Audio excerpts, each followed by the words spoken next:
Okay, there we go. Hello, everyone, to people just joining, to people who have been waiting, and to everyone watching things back on the VOD, whether it's here on Twitch or on YouTube, depending on when you're watching this. Hello, welcome back to another stream, and welcome back to Game Dev Sunday. It's been a few weeks since the last one because of my whole 1 week break from streaming last week, so because of that, nothing happened last Sunday. But we are back with Game Dev Sunday today, and in terms of what we had managed to do the last time Game Dev Sunday was running, and I may as well get Spyro background music up now, because why not? The last time that... Oh, I'm also going to quickly...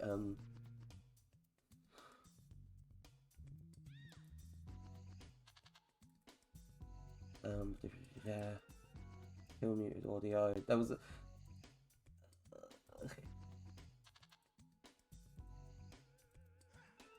I forgot. For some reason, like, it's one of the tracks from the Pirate Yakuza VOD that I needed to appeal for. But yes, in terms of what we did the last time Game Dev Sunday happened, for the most part, it was mainly sorting out how lives as a whole were functioning, how we were signaling to like enemies or to enemies or the player that something had died, and checking whether or not it was an enemy or the player that died. And although we haven't done a purely robust method for this, in terms of how we're handling this now at the moment,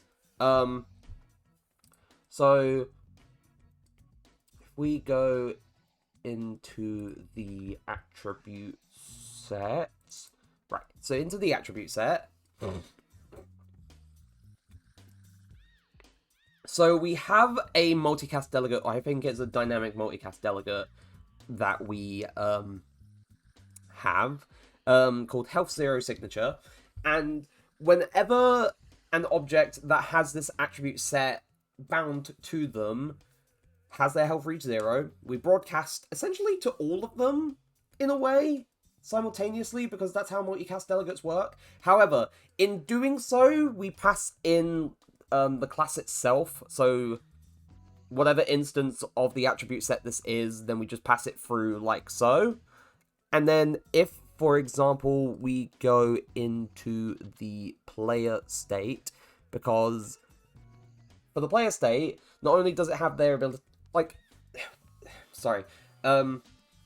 with enemies, their attribute set and their player state is just defined and created on those within those particular classes. It's not like the player state where we have it bound to this thing in particular, so if there's anything that we needed to save or load from scene to scene and so on and so forth, then we can essentially just easily do that without needing to have it or try and copy the details of a whole object. Instead, we just save the player state and we just load the player state for the player. But that's getting a bit too into the nitty-gritty. But yes, with the player state, we have the attribute set created on the player state itself. And when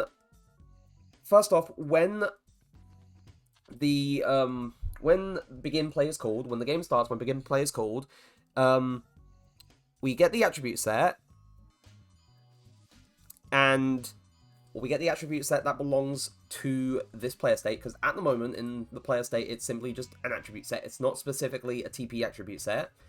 We cast it to this.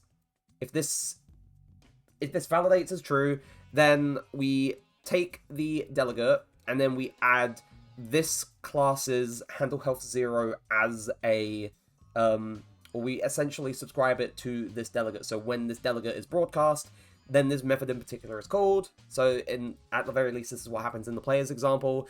In handle health 0, we essentially say, the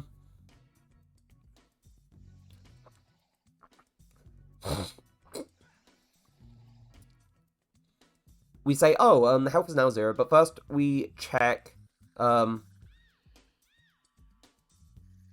be fair, I shouldn't necessarily have that printed there, but for all intents and purposes, this was for making sure this was actually being called and working and whatnot. But we check whether or not that this can be cast as a UTP attribute set. If not, then we return. We don't do anything else here. We don't want to do anything else, otherwise that will cause issues, most likely a crash, which has happened plenty of times. After that, first we check in whether or not the attribute that's passed into this method. So, remember from the...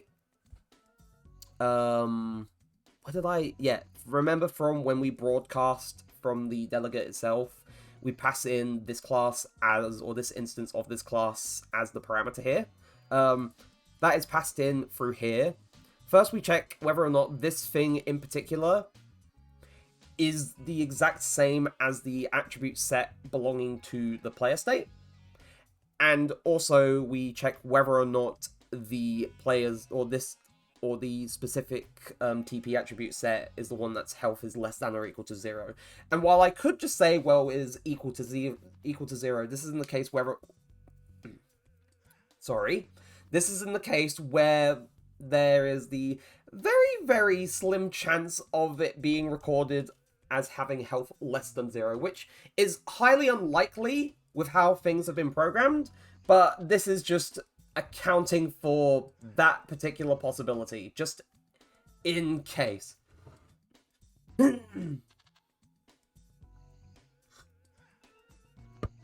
Oh, gosh.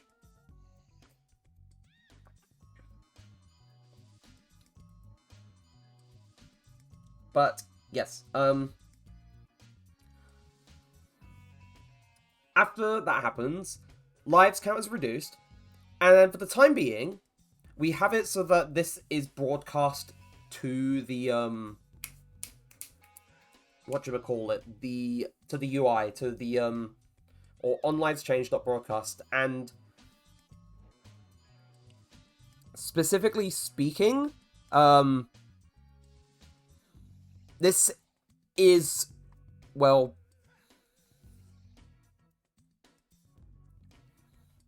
refreshing my memory. Blah, blah, blah, blah. Find callbacks to depend. Yeah, there we go. Right. So when I've lost where I was. Player state. So on load live count, and at the moment here, we broadcast the delegate on lives changed and pass in the live count. Then in the overlay widget controller, because this particular thing, or this particular class subscribes to this delegate, once this is called, it will broadcast the on this version, or this class's on lives change delegate, passing in the live count. And if you remember, then that's good, but if not, then I will explain things again, because I always like to go over things again, not only to catch people up with things, but also to remind myself of the things that I've done. Just like everyone is reminded of everything wrong. I'm kidding. But yes, in terms of the... Yes, I remember now. Right. So this is the BP overlay widget controller, but that's only meant as a thing to use within the actual HUD.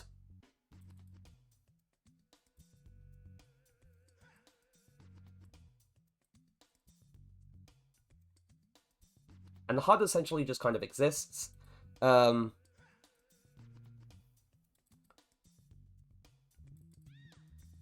It's WBP overlay that is the thing that we need to concern ourselves with. So,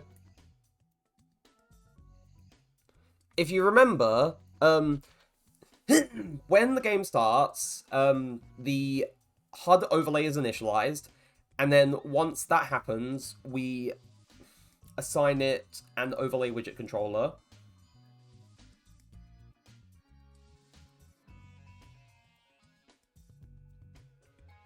Hold on, my brain. Right,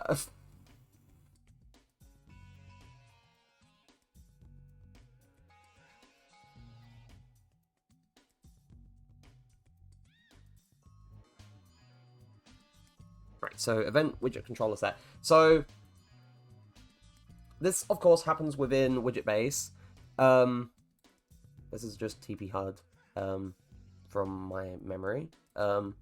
Just to remember what that does. Get overlay widget controller, overlay widget class, overlay widget controller. Yes, right. Now I remember. Cool. So WBP overlay is the overlay widget, and that's defined as the class that we create the actual widget from. And then the overlay widget controller class is the class that we're actually making the overlay widget controller from, which in this case is the BP overlay widget controller. When that's made and when that's assigned to the overlay, then this event is called, and then in sequence, widget controller is cast to BP overlay widget controller, and that's set a reference to this. And then we also set the widget controller for the health bar, for the life counter, for the fruit count, and then also the cheese count.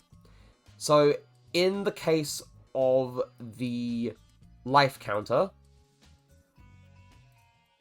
which is the thing that we're interested in for this example, so once when the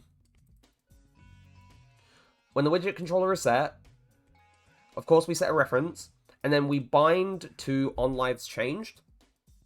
So onLivesChanged event is essentially just the name for the custom event that we use for this. We take the new lives count that's received into this method, we append it to an X, so it's like ×1, ×2, ×3, and whatnot. We convert it to string, and then we set the text for the lives count text, which is just this element of the widget here. So, in short,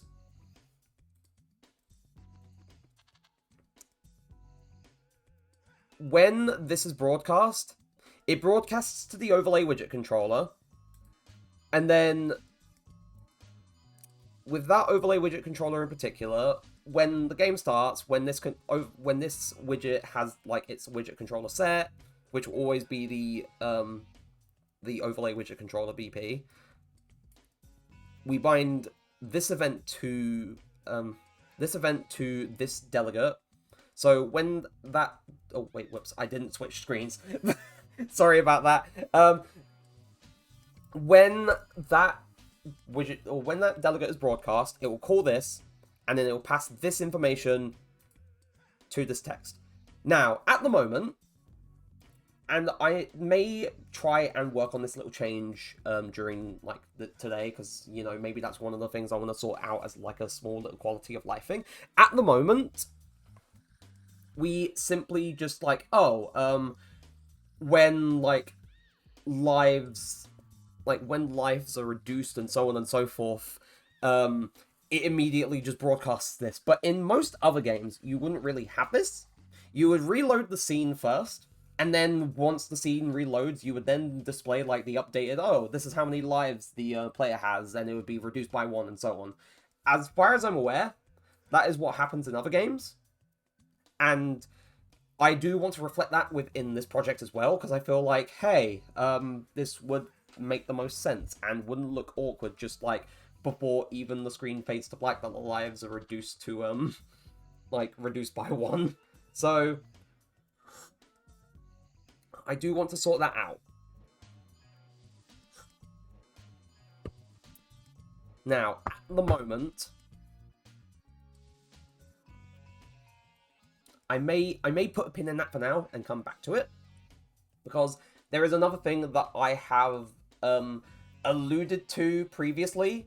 Also, I lost a small number of frames from the stream earlier. I have no idea why. I don't know what happened there, but we won't concern ourselves with that. It's only a small little number, and it's only happened like the once. It's not like it's happening constantly. But yes, there is a thing that I have alluded to previously during streams, or during streams working on the overlay and the HUD and whatnot, and that is to do with how the elements on the HUD are displayed. Because at the moment, for the most part, well, I say for the most part, I don't know why, I always use that whenever I'm linking from, say, at the moment, or because of this, and so on and so forth. Like, I link from some things with that particular turn of phrase so often. Like, I couldn't explain why. I don't know how. It just became so ingrained generally into my vocabulary.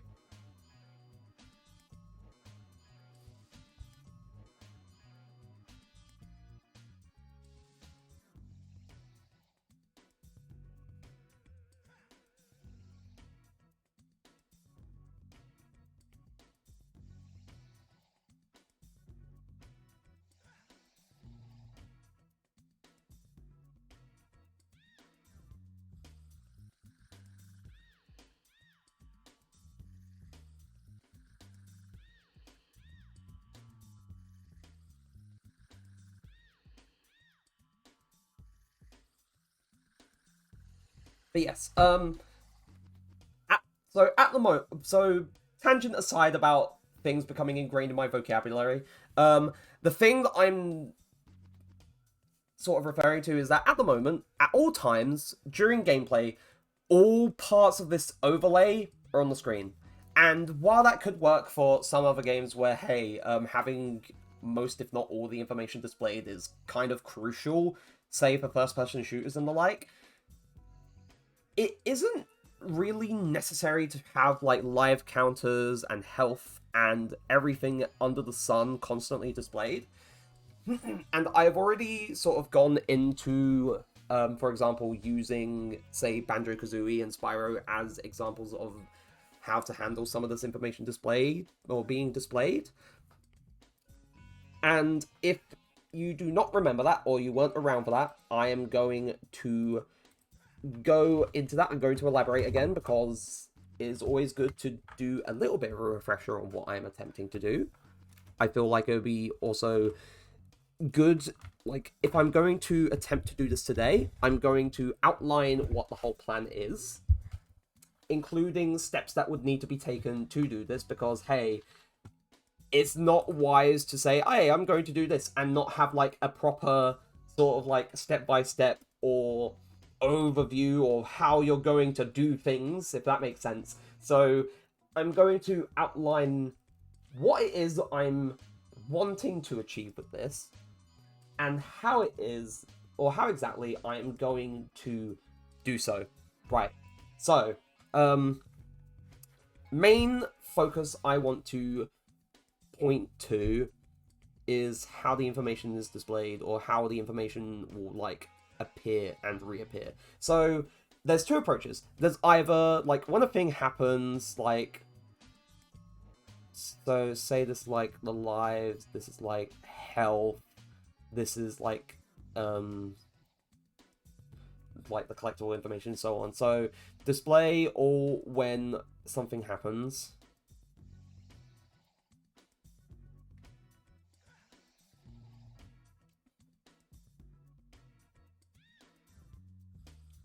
Which I would like to refer to as the Spyro approach.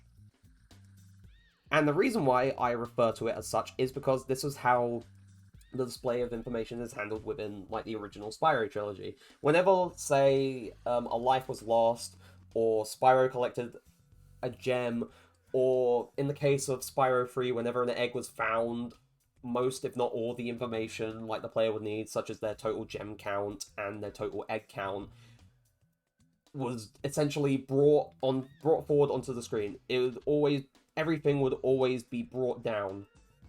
So that's why I'm calling it the Spyro approach. So, say, for example, whenever a fruit or cheese is gathered by the player in our project, or they take damage, like, everything would be brought down for the player to see. So they would see all elements of the UI appear briefly for a few seconds, and then it would essentially just disappear.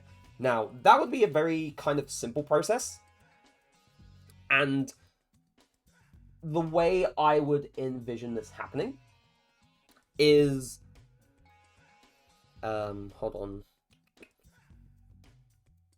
So, let me point something out before I continue explaining. So, I'm giving another little mini explanation for things within Unreal. So, you may or may not have noticed in the past when I've been working on the UI for stuff like this previously, there is this little area here called animations. And what you can essentially do is you can animate elements of widgets. You can either animate like things like one thing for a particular animation and then animate another thing for another animation and so on and so forth, or you can have multiple things be animated within a single animation. You could do that either way, and that's pretty helpful. So what the two approaches I'm essentially going into will hinge partially on how this works. So everything in one animation.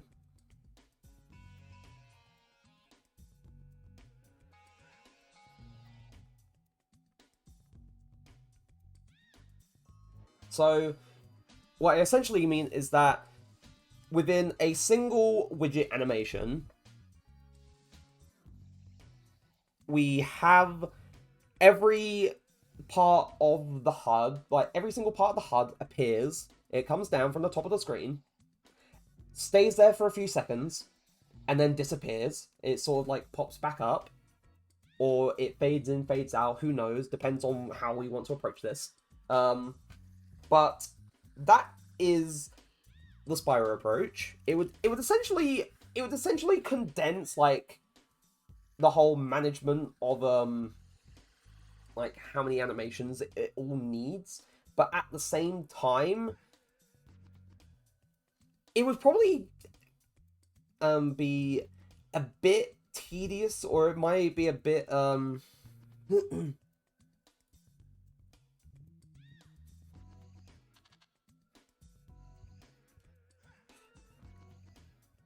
sorry, hold on.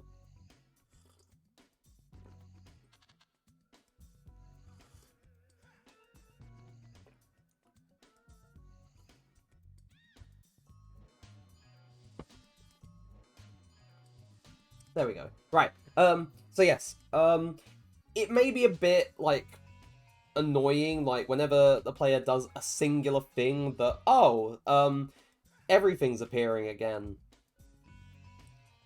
rather than it just being individual. And I feel like individual might be a bit better, so this is what the second thing is what I'm going to call the banjo approach. So, because I have observed this happening in Banjo-Kazooie and Banjo-Tooie. I don't know if they did the same in Nuts and Bolts, because I've never played Nuts and Bolts, and I don't know if I ever will.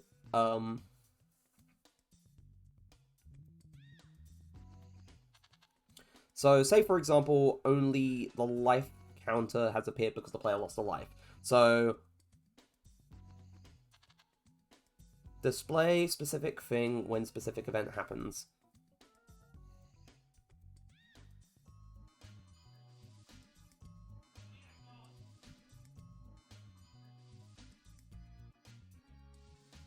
So display specific thing when specific event happens.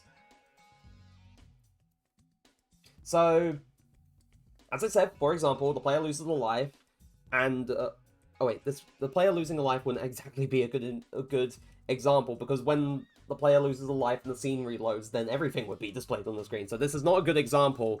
I'll just get rid of this, and instead, screw it, we'll do the health bar. The health bar would probably be a much better representation of, like, this. So say, for example, we have, like, the animated health bar sort of scrolling along, and as that's happening, the health bar appears from below for a few seconds, and then just disappears.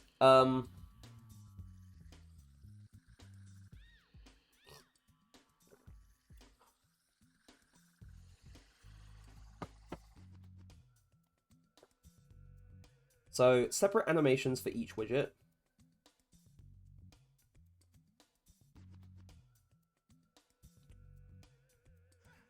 So, hold on, let me add to my extra note, or add an extra note to this first one.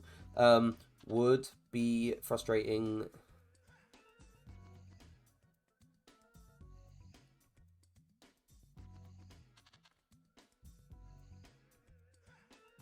For player displaying all information each time.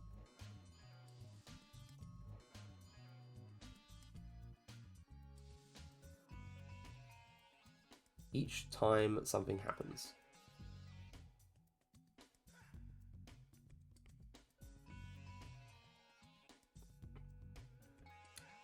And that's my point that I explained earlier. Now here we have separate animations for each sub widget.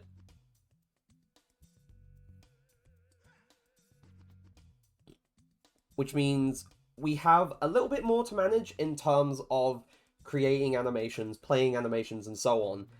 But also it would mean that if we wanted to say, I don't know, whenever the player does a thing that's already happened and that part of the widget or that part of the HUD is already displayed, then we check whether or not that's being displayed at the moment, and if it is, then we just essentially reset like a cool off time and sort of update it so that it doesn't disappear like immediately as this other thing that's already happened is happening again. We can do that. It would require like multiple like Boolean values and multiple checks for each thing, but this overall would be better.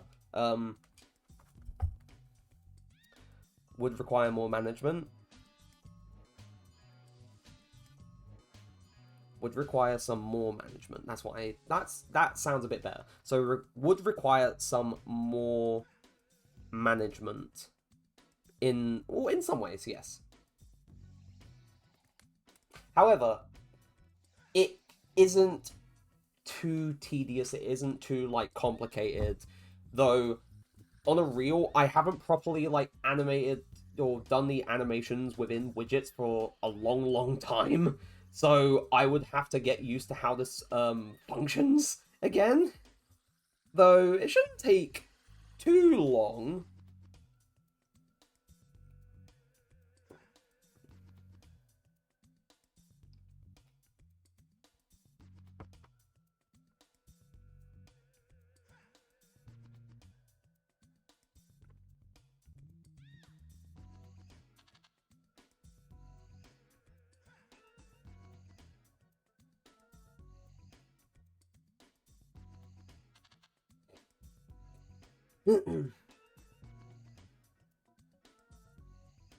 Right.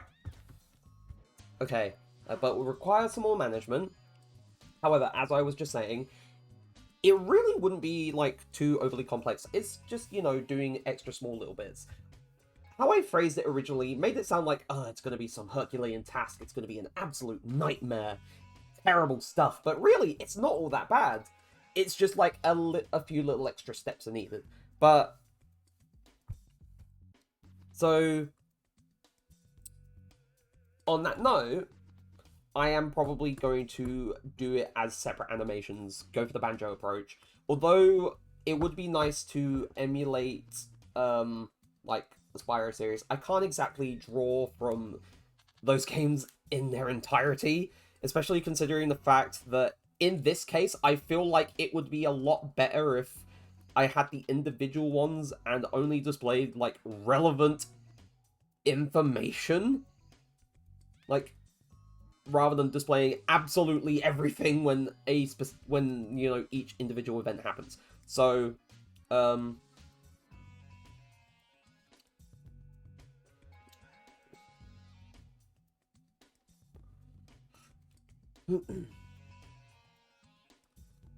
so yes, we're going to do the separate animations for each widget approach. So I'm gonna, for the time being, throw my drawing tablet, well, not throw, but you sort of move it back over to the side again, because like put it to the side so I have room to move and wiggle the mouse around and whatnot. So yes, back to the engine. Now, there's also a thing that I would need to think about here, if that makes sense. So, one thing that would need to happen is, of course, we have an animation that plays, like, it brings it down. Now, the other thing that I would need to double check is, would I make a separate animation for moving things back up, or would I prefer to just minimize or cut the work in half somewhat by essentially saying, hey, instead of just making two animations, one for revealing a sub-widget and one for hiding a sub-widget, if I just, play the animation in reverse, which is an option. Playing a thing in reverse is an option. So I might go for that approach. That might work out particularly well. Who knows? But we're going to start off with a life counter because, that's going to be relatively simple.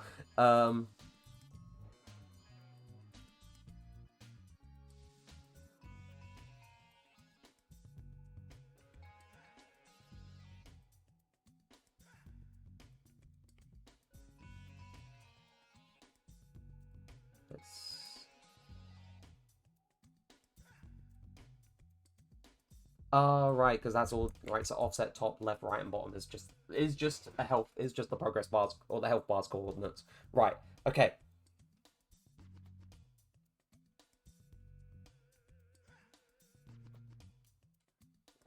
There we go.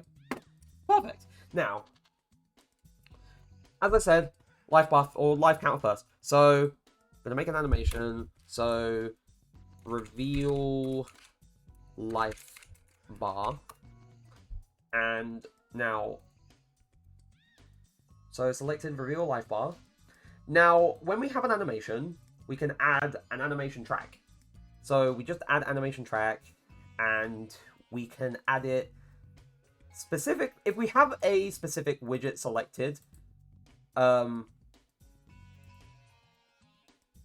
then we can essentially just have a shortcut for like adding that particular thing or that particular sub-widget as an animation track.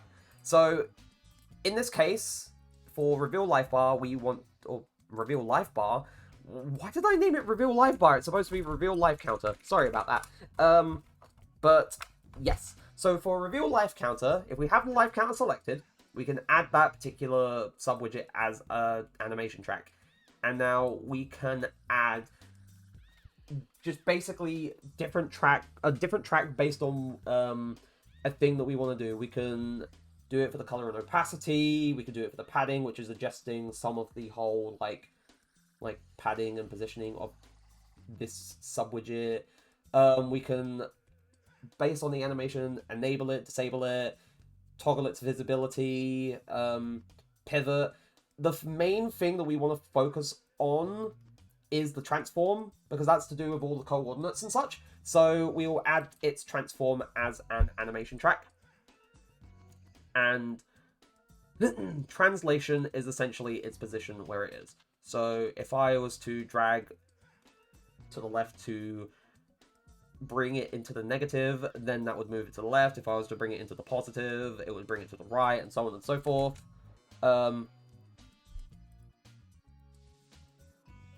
But that's only if I essentially just say, hey,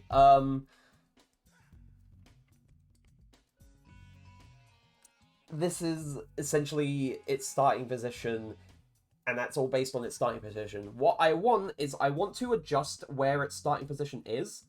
I also want to make sure that I remember. I'm going to go into my good old sticky notes.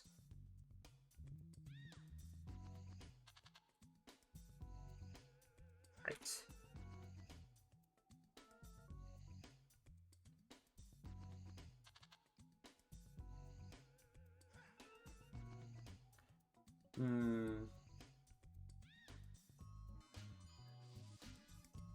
What was this records? Was that for?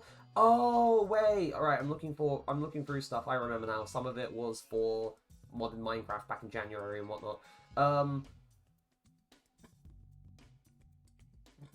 pardon me. Man, there's so many things on the sticky notes that I need to go back through, because it's been like some of these notes have existed for like a good 5 years now, and some of them aren't really relevant anymore. Like one of them was for essentially, like if I was to like go against someone else on my course for course representative, I was trying to write down notes on like speeches and whatnot, but I'm gonna throw this top offset onto a sticky note so I can keep it in mind for later. But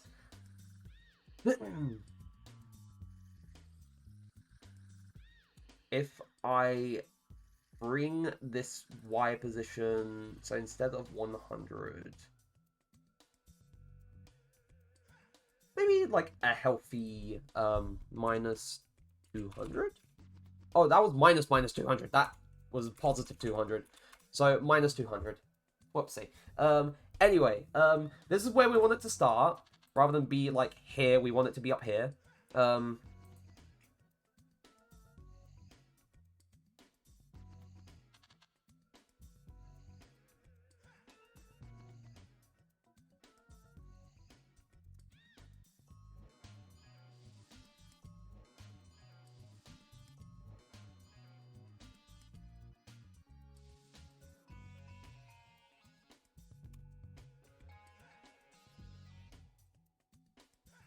Now, we want it to be here when, like, the scene starts.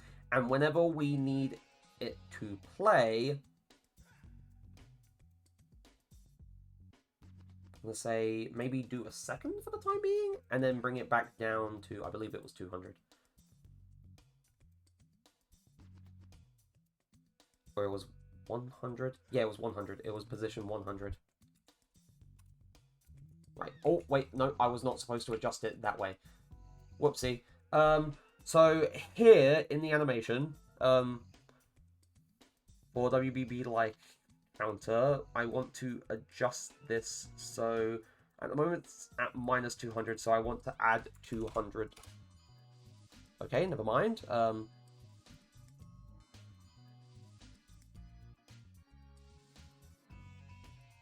Where is its position right now?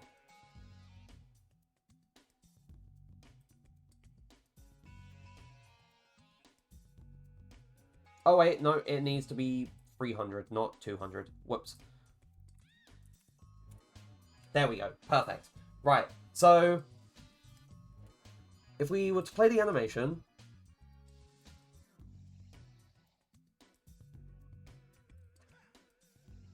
like, it's fine, but I feel like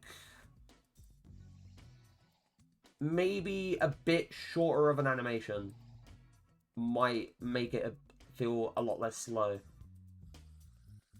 Oh. I did not bring over the original keyframe.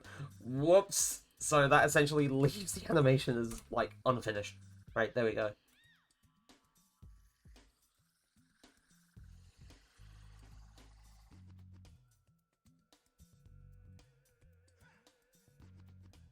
Right. So that happens when this animation is played. And of course, when it happens in reverse, it essentially just, you know, brings it back up. So that's that animation done. I will do all the animations first, and then I will hook things up to make sure that this works. Okay? So next thing we need to do is make reveal health bar. This is the thing called health, or called bar, not, you know, life counter being called reveal life bar. It's reveal health bar and reveal life counter. So at the moment, our offset top is set here. I want to bring it up to essentially to be along the same lines as where our life counter starts when the game begins. So I'm going to go on to reveal health bar. Health bar is already selected, so we can add the health bar as an animation track. And then we want the transform to be there. Now, gonna bring... Oh, that's what I was... Oh, no, never mind.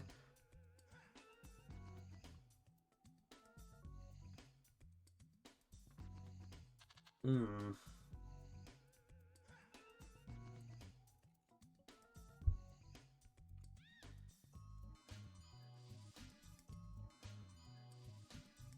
Why is it acting like this? I think it's because of how I have like the anchor set up. Because if we look at this, and that's there. There we go. Now we have positions. Cool.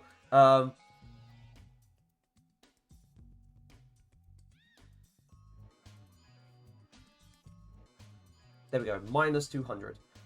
And its X position can remain the same. Okay, right.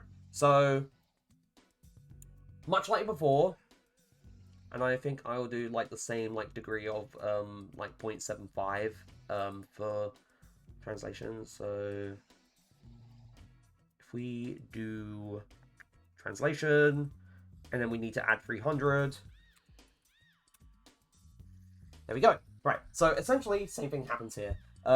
So when it's played, it pops in from like the top like that, and then when we play it in reverse, it disappears again.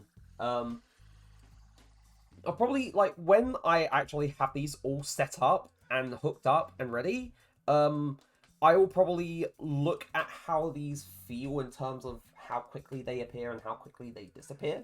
And then if it's, you know, not really gelling too well with me, then I'll probably just readjust and make them, you know, quicker. So, yes. To be fair, it's probably good that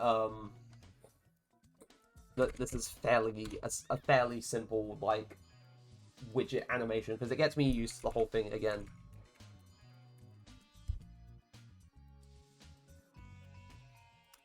So reveal cheese count. So whoops. Add cheese count as an animation track. Add the transform as its like little subtrack. Bring this up to minus 200. There we go.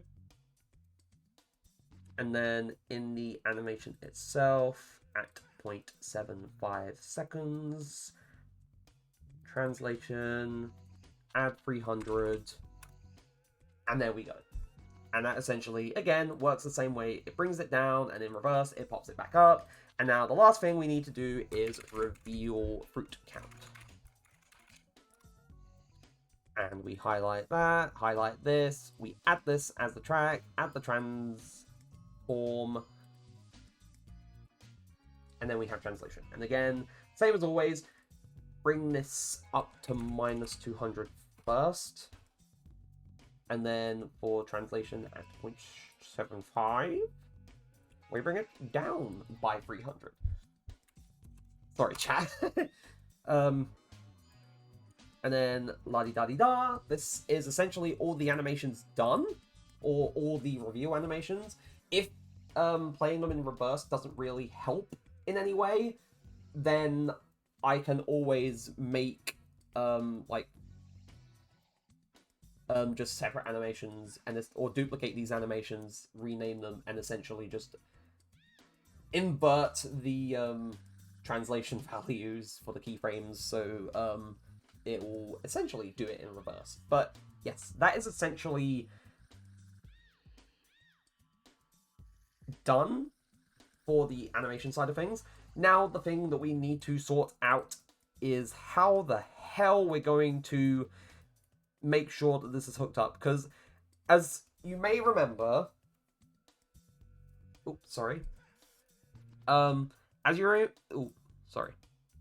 as you may remember, at the moment, anything regarding specific widget events is currently only really handled by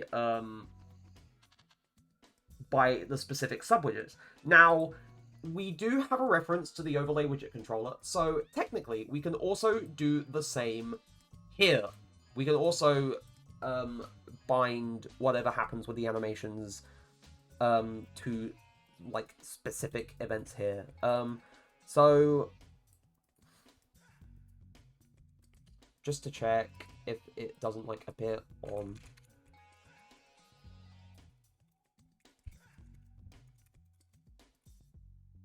Alright, cool, it doesn't. Right, so I'm probably going to do this as like a separate part of the sequence. So we're going to get the overlay widget controller. So get overlay widget controller. And we're going to first bind to on health changed.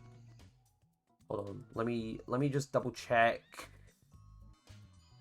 To be fair, it would also count for on max health change too, so we'd have to do it for both.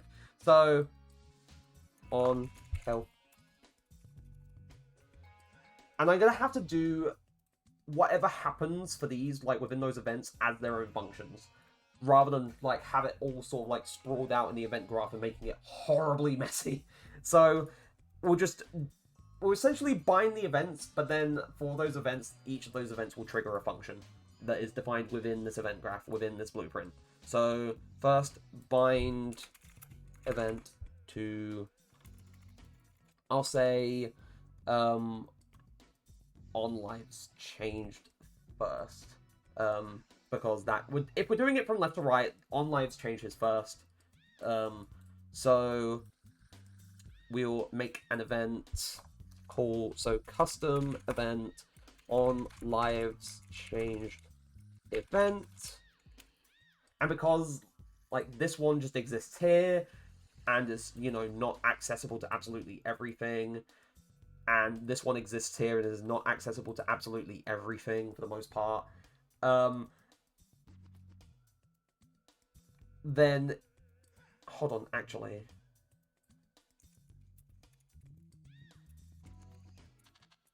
no, it's not. Cool. Right. Then these two things can exist within their respective classes without any issues, without causing like any compiler errors or anything like that. So this happens, then we're gonna go, as I said, from left to right, so next is the health, and as I said before, we're also going to essentially do the same for like health and max health as we would do within the health widget. So on health changed, so on health changed, and I'm gonna get rid of the underscore event.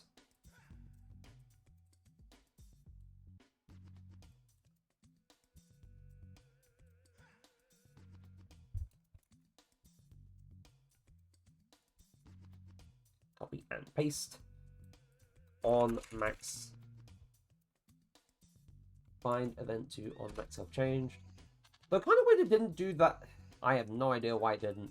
So on max custom event, whoopsie daisy, on max health changed event. And now, while this is normally used for like passing information and stuff, in this case, we're gonna kind of forego like passing like whatever value we receive here to like the widgets, because that's already being done on the widget side. This is essentially strictly for the purpose of displaying things. So we do that stuff, and then we have the collectibles, the collectible counts that we need to sort out. So copy, paste, boom, bind, oh, whoops, event to cheese collected.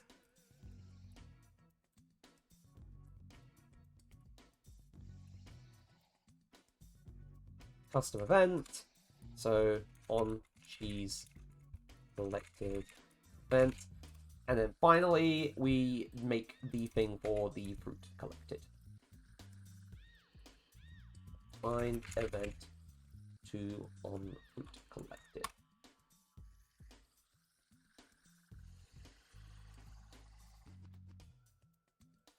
Yeah, custom event on fruit. Cool. Right. So in terms of binding, that's like, for the most part, all of it done, aside from actually providing the functions that they will call when those bound events are broadcast from the delegate. But for the most part, these are set up. Now we need to make the actual functions themselves. So I'm also going to move these over a little bit more, and then I'll readjust them again once I have everything all properly set up. Just so, like, it keeps things a fair distance from each other, rather than having it all scrunched together, which would really bug me and get my nerves. So, this is for the sake of neatness on my part, and for my own sanity too.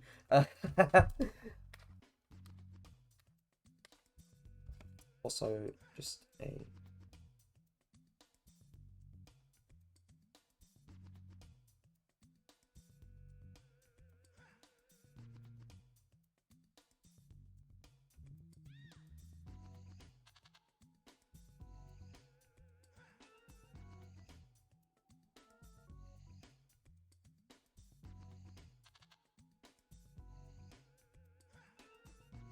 Sorry, just a moment. I'm just taking care of everything quickly.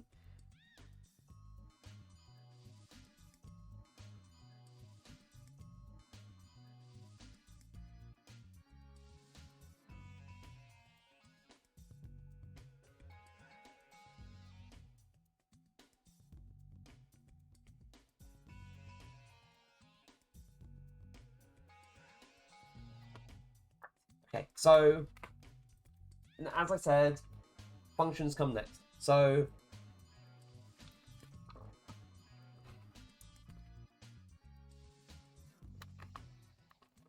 now we make these things. So the first one that we need to make is... Whoops, sorry, this thing is not screwing onto this bottle properly. That's annoying. Anyway, the first thing we need to do is reveal life counter. Oh wait, name is already in use. Oh yeah, name is probably already in use for the animation, because the animation itself is made as reveal life counter func. And I'm just doing this as a way to distinguish between the function and the animation. So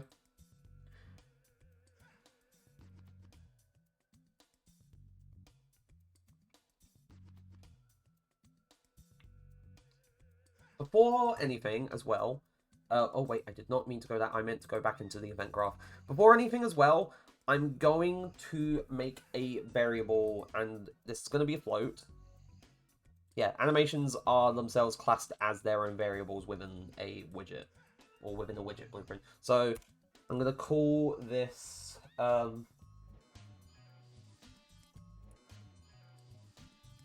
sub-widget wait time. Call this float. Or call this float, make it a float. And I'm going to say maybe for 2 seconds, just to start off with. And then I'm also going to need to make different Boolean variables for each of these. So B life counter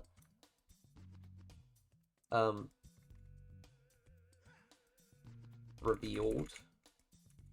So B life counter revealed. So this is going to be a Boolean. And then we're going to say B health bar revealed. And then make another one. B cheese count revealed. And then the fourth one, which is B fruit count revealed. Okay. And those are essentially what we're using those for, is like we're checking whether or not these are already revealed. If they have been revealed, then we essentially just reset the timer for we essentially cancel the timer for like hiding the subwidget and then just set up a new one. So what do I mean by that? Well, I'll get into that. Also, the ad break will be starting in a few minutes, chat.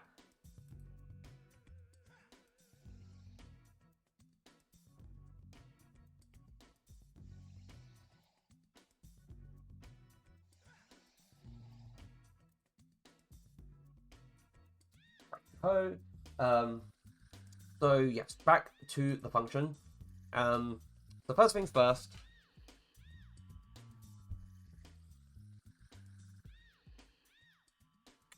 Because this is for the life counter, first we're going to check. So get B, so branch. We're going to check whether or not this is true.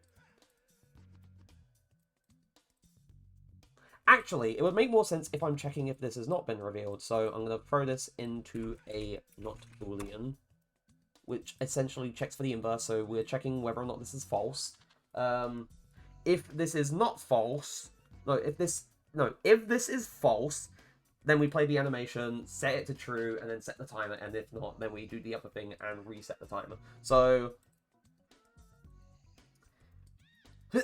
what I mean by this is we're going to grab one of our animations. So in this case, it will be reveal life counter, and we will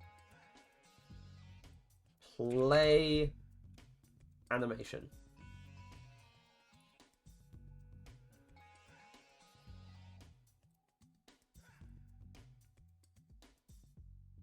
And then we do this.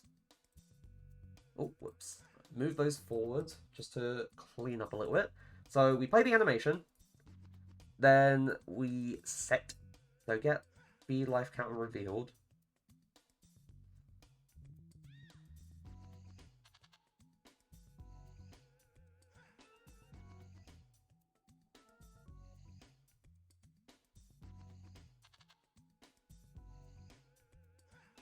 No, we set. We set the life counter revealed to true.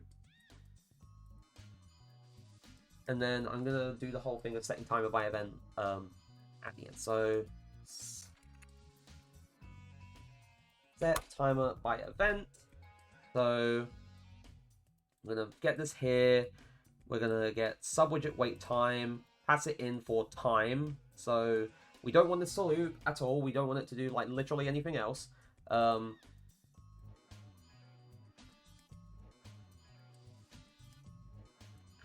Now, I'm wondering if I need to make timers.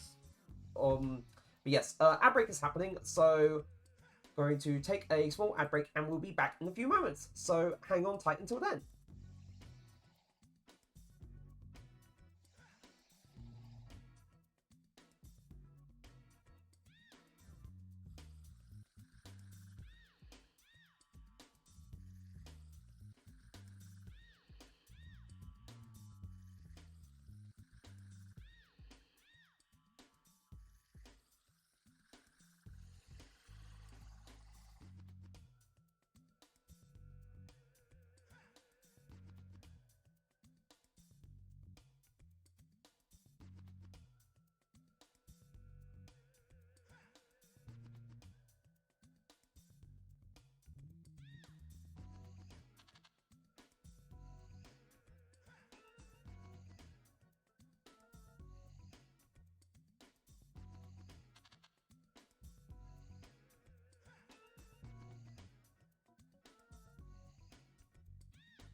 and welcome back. Okay, so where we left off, we were setting the timer by event.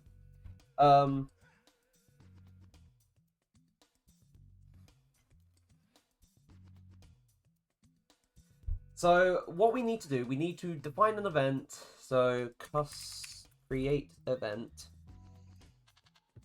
Oh, uh-oh.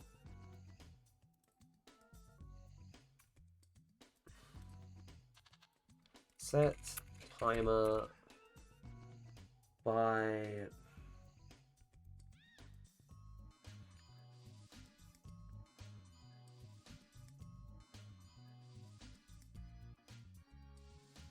let me think.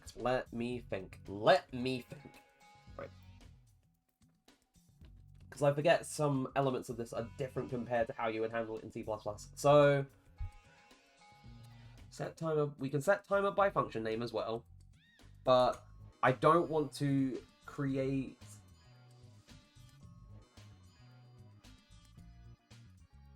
To be fair, I could essentially do it in a manner of we create functions, like a pair of functions. One's the reveal and one's the hide. So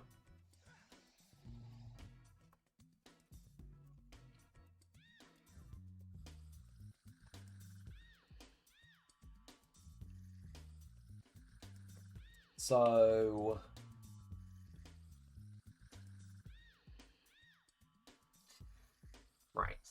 You know what? I'm gonna do that. So we're gonna make a function. I'm gonna go call it hide life counter. Oh god damn it! The autosave cancelled me typing this, and we're still gonna call it func, so we can actually maintain the naming convention among these functions, even though it's not, you know, universal. So instead of set timer by event, we're going to set timer by function name, and we need to pass in the function name hide life counter func, and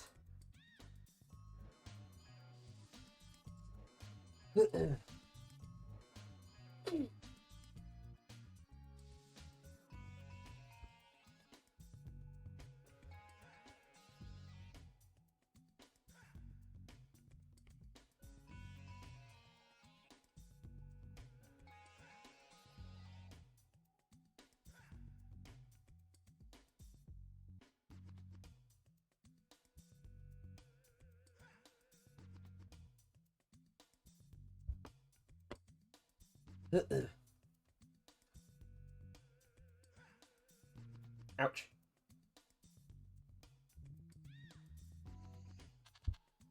Okay, so we have hide life counter func, and then what I also need as well, and a local variable I believe would not help with this because I need it to be persistent.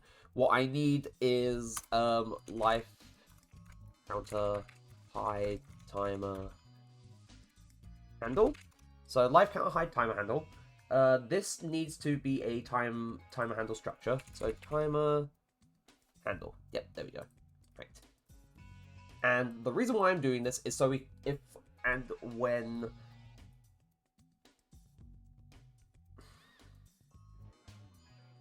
like things happen,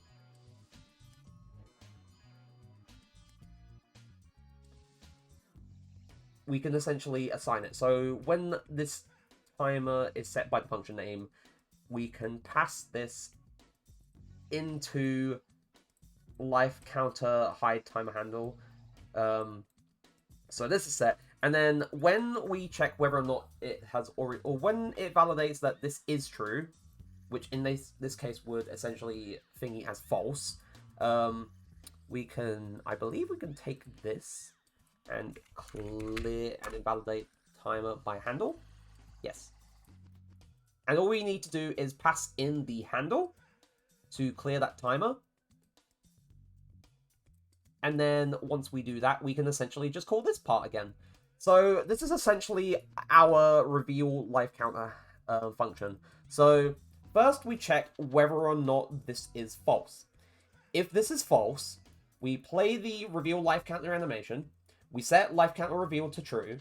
And then we set the timer for the hide life counter function, which is then assigned to this handle. And the reason why we set it to this handle is so if and when, say, the life counter needs to be like kept on the screen, even though it's very unlikely to happen, I'm just doing this as a formality to essentially illustrate that this is the structure that this will take for all sub widgets for the HUD. We can then say, oh, the life counter has been revealed. We can clear and invalidate this timer that is set to, or that has been assigned to this handle, and then we can set this timer again, reset it, and then just say, oh, we're just going to assign it to it again. And if nothing else happens, then this function will be called. And what I essentially want to have happen is when the hide life counter function is called, I'm going to play the animation, but we're going to play it in reverse.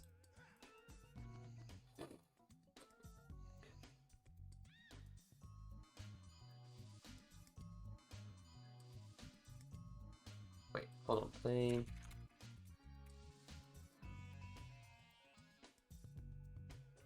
Oh wait, no, there is specifically play animation reverse.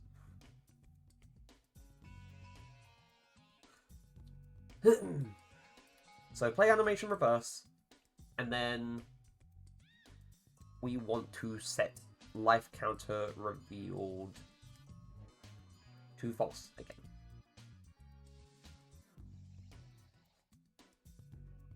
Now that we've done that for the live counter, we can do this for the other elements of the HUD. So, or the overlay. So we're going to say reveal health bar function. So reveal health bar func, and then we're also going to do a hide health bar. And to be fair, I could have just duplicated these functions, renamed them, and then like made replacements if and where I needed to. I could just do that. I could do that and essentially minimize all the work that I need to do. So I'm going to duplicate this. Say instead of reveal life counter func, this is going to be reveal health bar function. And then I can make my replacement. So instead of life bar reveal, we'll get health bar revealed. Instead of reveal life counter, we get reveal health bar. Whoops.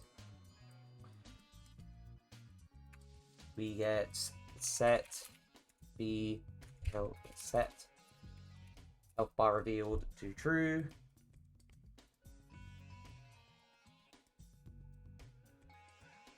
And then instead of life counter time handle, we need another timer handle. This is going to be health bar hide timer handle.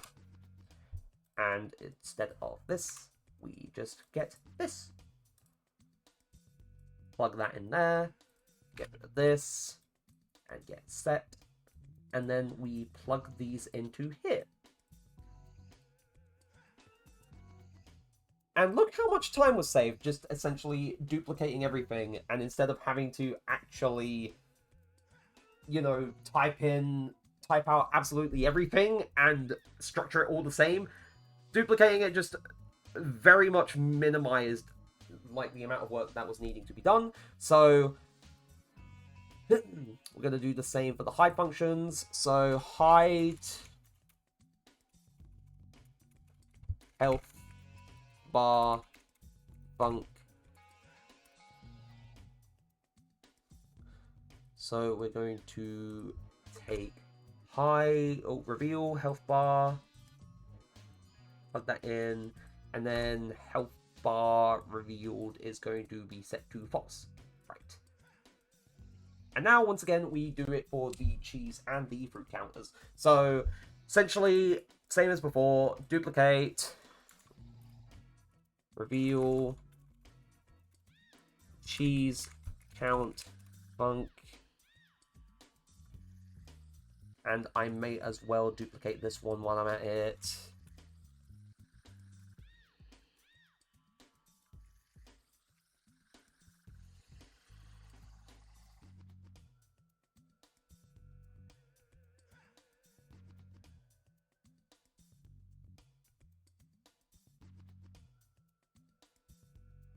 Hold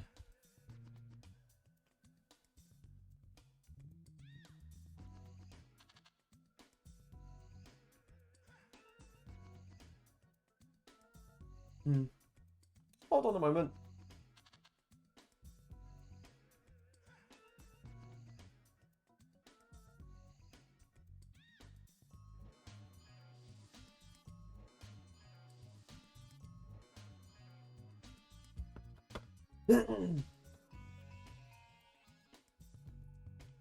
Right, so reveal health bars being played in reverse. Well, I need to, of course. So reveal cheese counter needs to be played in reverse here. And then cheese count revealed needs to be set to false. Whoop. Right. But then I need to go back into reveal cheese count function because I haven't done the changes here. So before I forget, so quick, do that. Get rid of this, replace it with this. And essentially at this point, because I've already done the explanation for one of them, and, you know, or for one element of the HUD, for both the reveal and the hide stuff, I don't need to properly explain, like, each step individually again, because, you know, it's already been done. So, cheese, count, hide, timer, handle,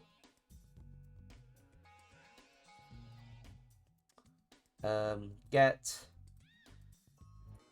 whoops, set, cheese, count, revealed. And trust me, once this is all done and set, this is going to be great. Because it will make things feel a lot more dynamic. And I know at first it's going to be like, oh, so nothing is there at the moment. But it will be there probably when things are loaded in. So if I go into set timer by function name, and then set the cheese count timer handle,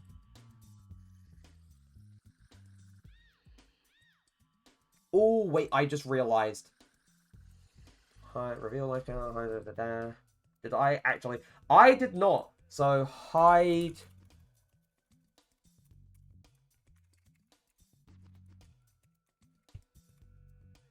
Hide health bar function. And then this needs to be hide cheese count function. Or cheese count func.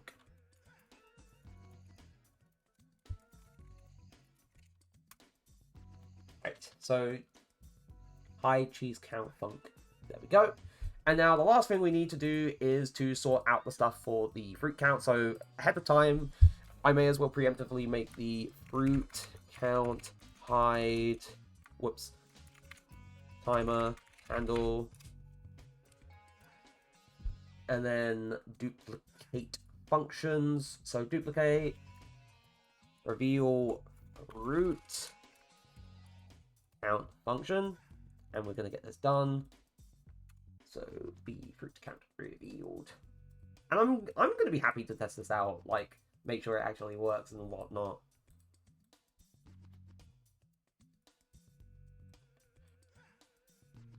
So this is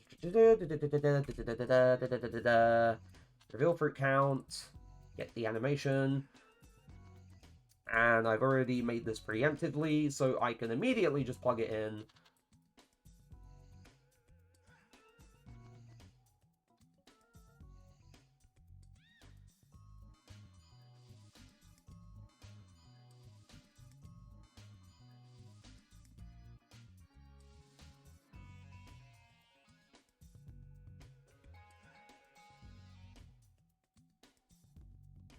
I was just also double checking to make sure I actually had that set to true.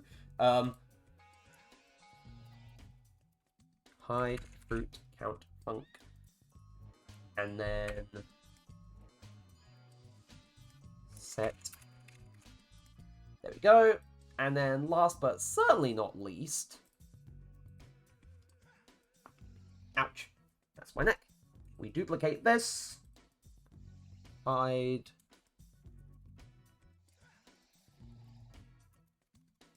fruit count function, real fruit count, and we play this in reverse.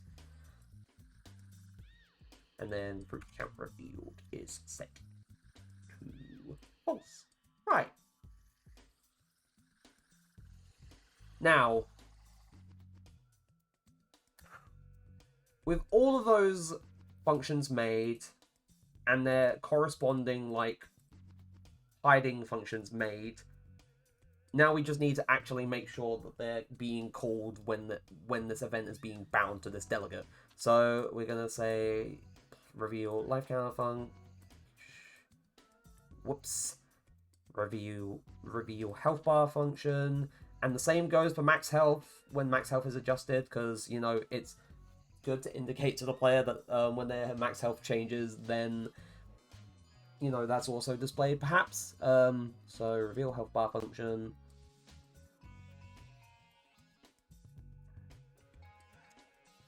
Cheese collected event, so reveal cheese count function. So now that I think about it, I don't know if there would be a good way of indicating to the player that a health bar is extended, because I don't know if I want the overall size of a health bar. I don't know if I want the overall size of the health bar to change, or if I want it to be the same, but from what I remember from games like Rayman 2, and I know it's like in an entirely different genre compared to, you know, Spyro and Crash and Banjo-Kazooie and Mario 64 and whatnot, but it's like whenever, like in Rayman 2, whenever you got like a health bar extension, it would essentially visibly show like the player's health like becoming greater. It would show the health bar extending past what it currently was to essentially indicate that, oh yeah, your health has increased now, you can take more hits now. And I like that a lot. So I'd be deliberating whether or not I want to do that, but I feel like depending on how much I have, like, or how many health extensions I have, then it may take up too much of the screen, or too much of one element of the UI. Though, to be fair, it's not like it's necessarily sharing, like, all of the space on the screen with, like, the fruit count or the life counter and so on. So maybe it could be done. Who knows? So now we're going to check whether or not this works, and I get the feeling that it's either taking a while or the engine's crashing. Hello?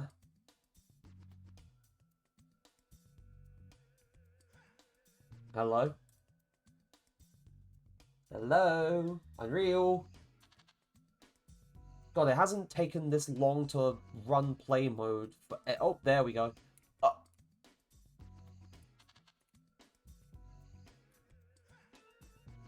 think that worked. Hold on.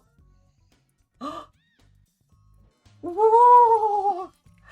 Sorry about the noise, but oh my god. Wait. Oh god!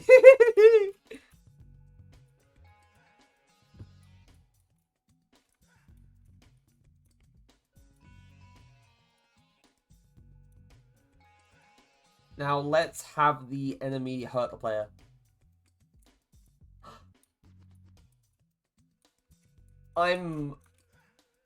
It's such a small thing, but I love it. I love it so much.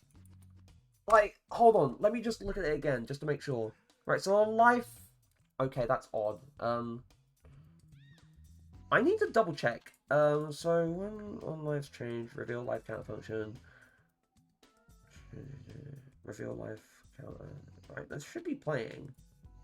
I need to check whether or not this is actually being called. Print string.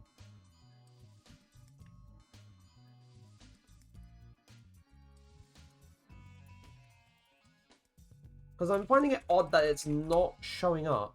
So if this is being called... Right, this is not being called.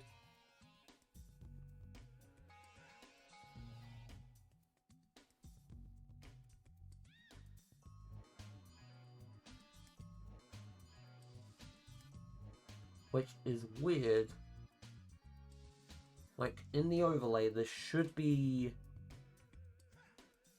overlay widget controller, online's changed. Like, it should be working. Then again, it may be a case of this is not necessarily being called, but it should be being called. So, load life count. I should also probably double check whether or not this is being called, like, on an initial load.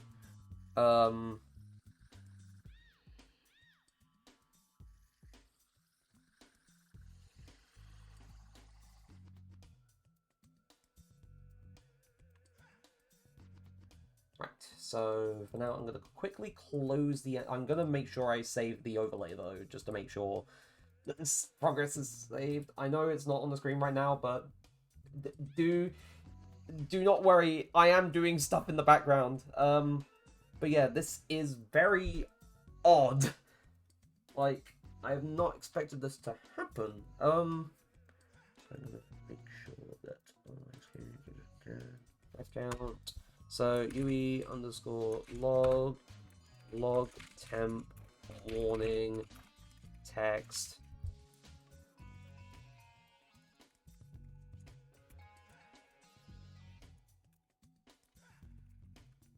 But to be fair, it should be loaded because that information should be displayed. So, or it would have been displayed normally.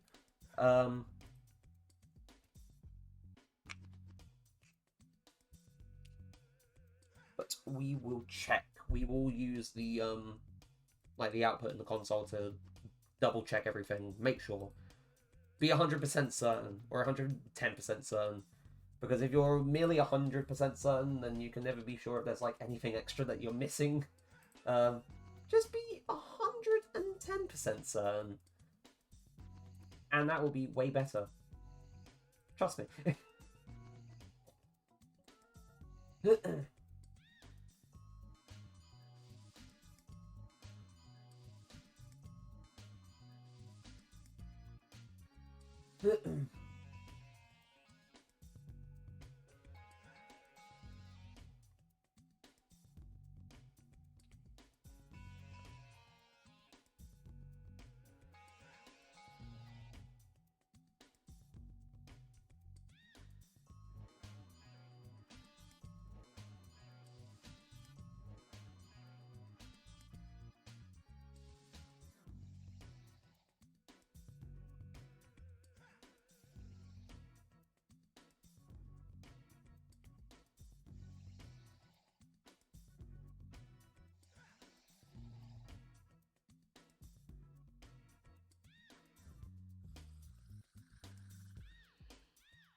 Okay, cool. Right. So, the engine is loaded. I'm going to check the output log.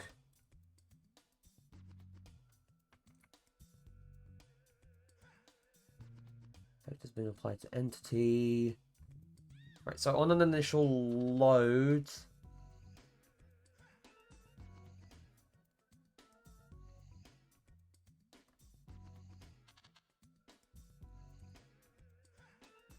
Right, okay, so as far as I can tell, that is not being called. So let's see, because player state.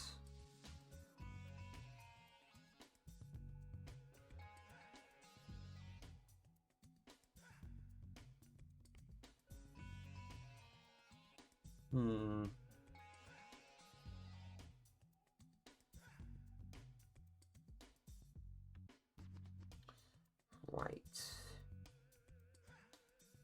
Because data is not being loaded. Oh, wait. I know what's happening. I know what's happening with the health, at the very least. Because that's a matter of, like, initial attributes being loaded and such. I don't know why... Hold on, let me check. So for begin play... I have 0. Post initialize components.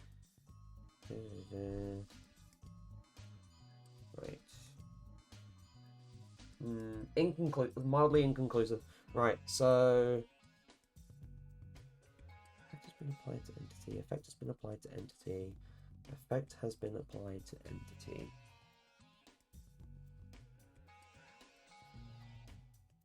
Failed to load. Test level.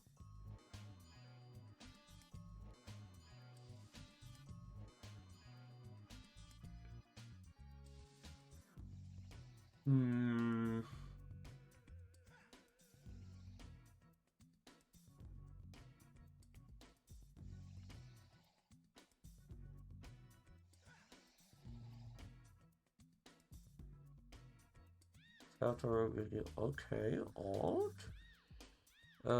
Face system initialized. Right. So, as far as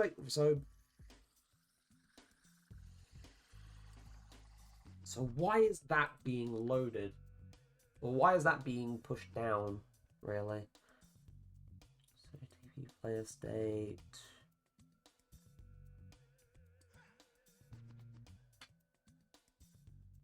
Like, what's so different about?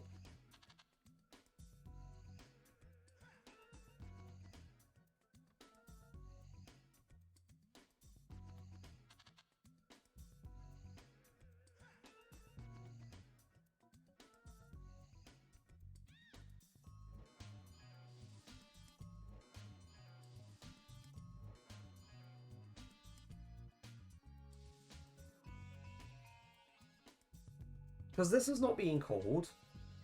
As far as I'm aware, according to the output console, this is not being called.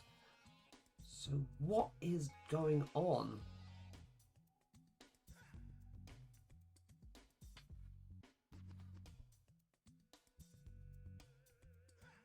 If I could probably track where these things are happening, then it...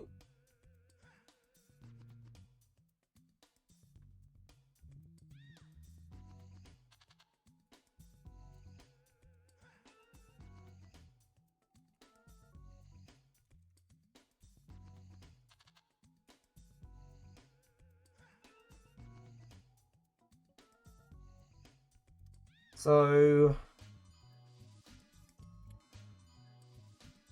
don't know if it's a case of...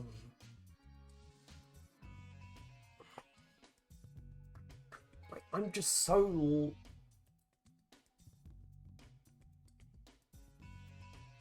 I'm so lost! Right. I just need to try and follow the chain of where things are happening. So... of course it's playing the animation for the fruit and... like, the cheese counts. Like...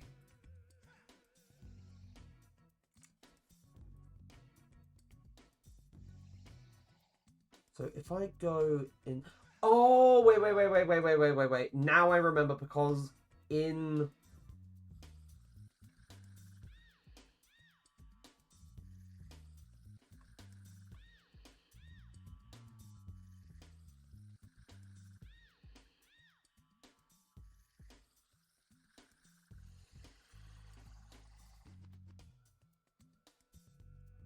I bloody remember now.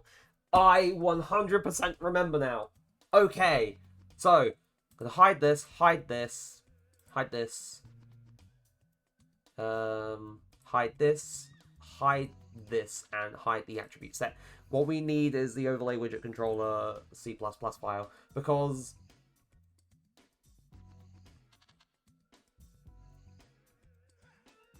we have broadcast initial values. And for broadcast initial values, what we make sure of is to say on fruit collected broadcast and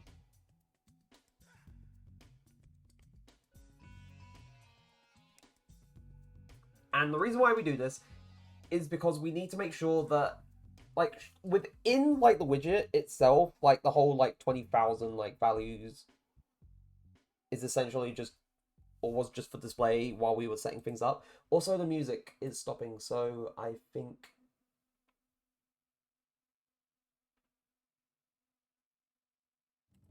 Hold on, let me think of another track from Spyro 3.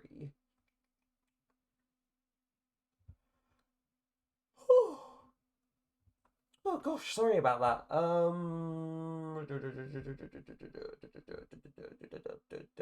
Super bonus round. May as well. Right. Okay. So if we go back into the widget itself, I need to reopen that. Or I need to go actually look at the. Yep, there we go. So we only have like it set to like 20,000, or the text set to 20,000, just as like a little placeholder while I was setting things up. When we begin the game initially, when we're broadcasting the initial values and whatnot, we essentially just say, hey, set these to 0, so we can have it essentially just say, yeah, so the player hasn't collected anything. You know, that we should reflect that properly.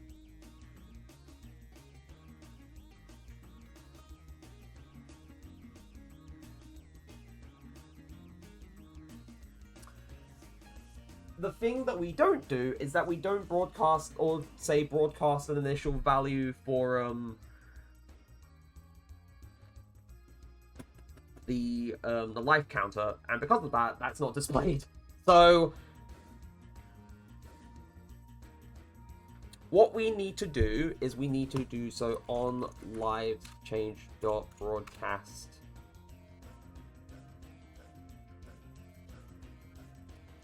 And what I need to do here is if... Okay, Ryder's taking a moment. There we go. So if ATP player state pointer TP player state, and I'm just gonna copy the rest of this line so I don't have to type the rest of it out.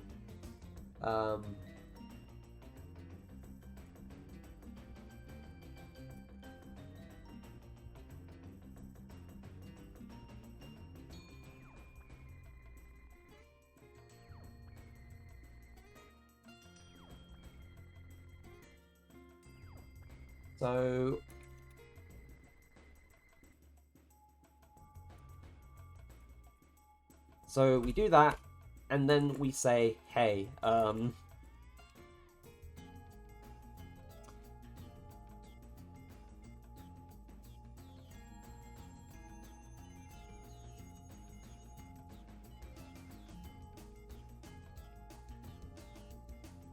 wait, why did I say...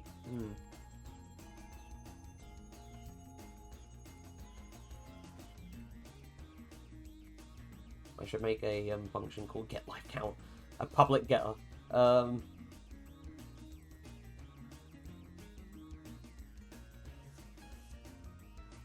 So force inline int 32 get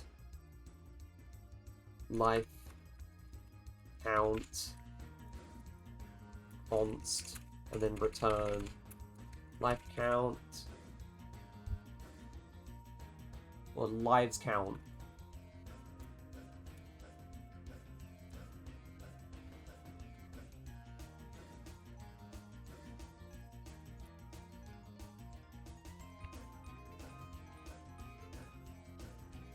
Now this should work, I believe, I hope.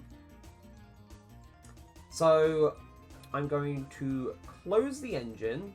To be fair, I could do that just from Rider by clicking on the stop button. So stop running. I'm gonna give that a moment, as you do, because otherwise it just decides to be a bit aggy, in a way, functionally speaking.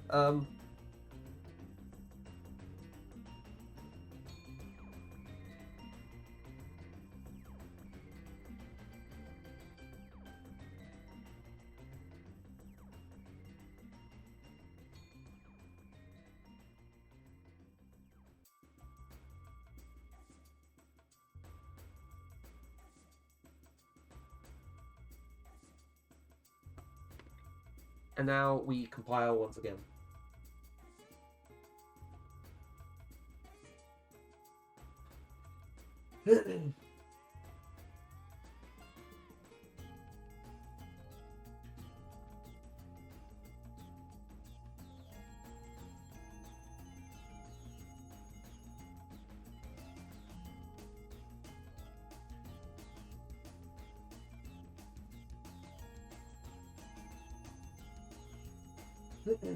Right. Cool. So... Oh, wait, I didn't... Okay, right, I should bring this back in. Now. There we go, much better. Everything is being shown. So the life counter, the health bar, the fruit count, and the cheese count. So all of those are being revealed. And when we have picked up a collectible, so such as the cheese is revealed. We pick up a fruit is revealed. This enemy doesn't count because they're the one that runs away.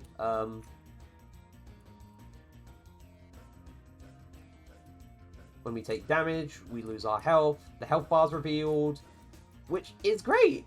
Everything is displayed if and when we need it to. And although it does make things look a little bit bleak on the screen, it also means that the player is not being absolutely overwhelmed with that information. Even though it's not that much, I'm thinking more so for the people who get overwhelmed very easily by having lots of things on screen. And I feel like, in a way, it does help out. I'd also say, for me as well, because I have been noticing generally that if there's like so much going on at once, I just can't keep up with things. It's like, and it drains my brain and it makes me feel horribly exhausted. Maybe that's a trait of a thing that you know, a lot of people are getting diagnosed with. You know, who knows? But yes, that whole thing is working perfectly, and I'm very happy about it.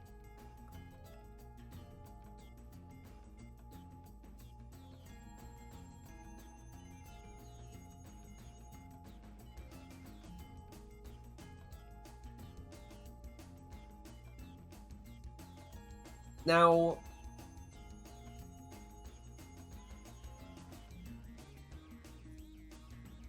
okay, cool. So the next thing that needs to be addressed is how we're going to handle reloading scenes after a game over. So if I go back into Clip Studio and I make another canvas, because, you know, keep one clean, make sure that it's not overly cluttered, easier to organize and whatnot. It does my brain a world of good, to be fair. So, that's how I'm doing it, as usual. So, in terms of how we're going to be handling scene reloads, of course we're going to, like, of course we have player health reduced to 0.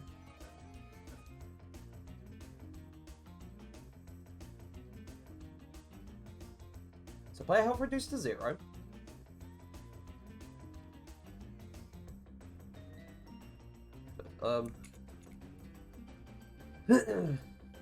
Lose life.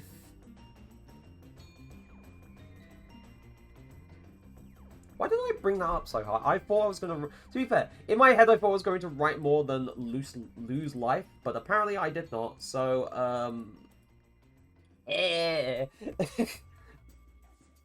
did it sound like I was so, like, allergic or throwing up? I'm so sorry. But...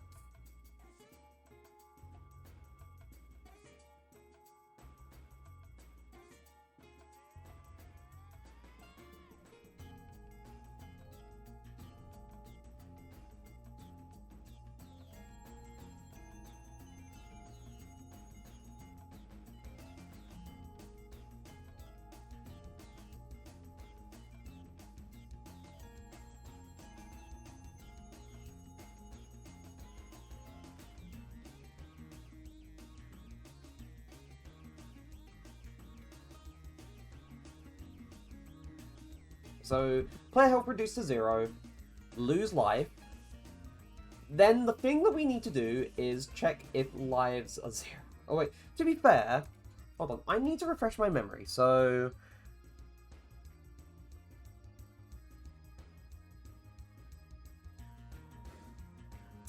I think in the case of Spyro, I may need to actually adjust this. So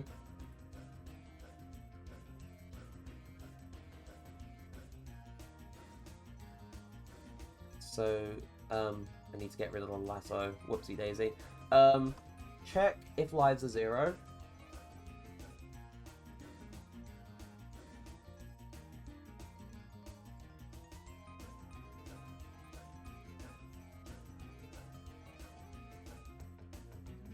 And splitting off from here, I want the game to do one of two things. So this is essentially just standard stuff for the most part. So we're going, come on! There we go. Right.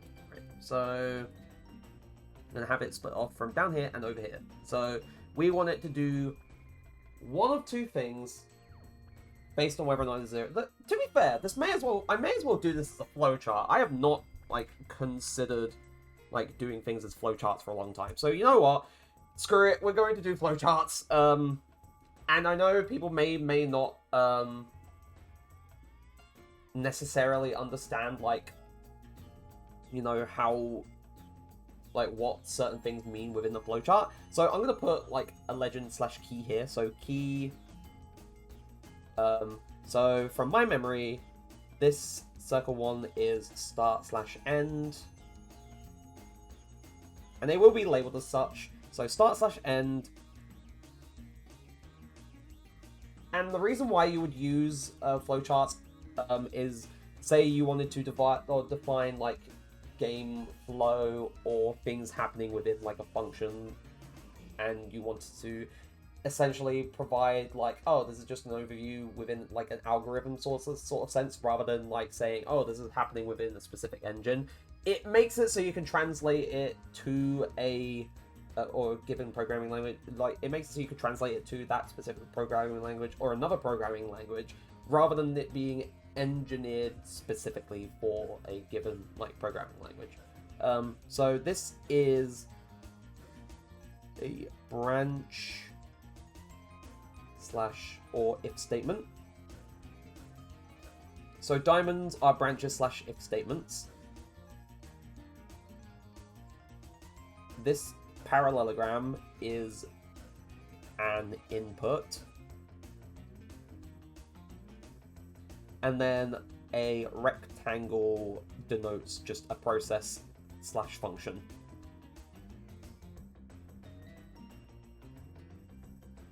So that's essentially what each of the things within or each of the different symbols within a flowchart mean.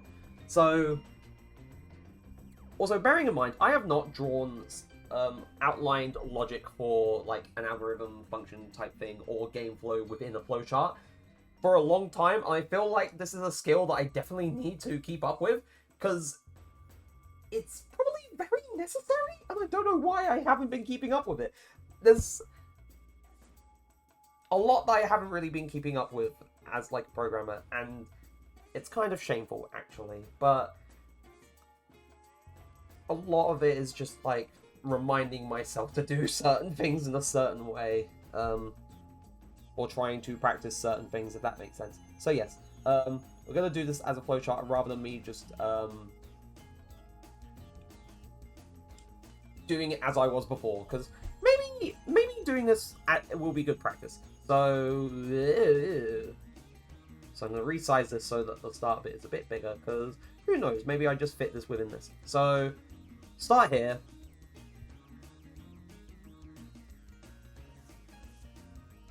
And then the health reaching 0 is just a process. So health reaches 0.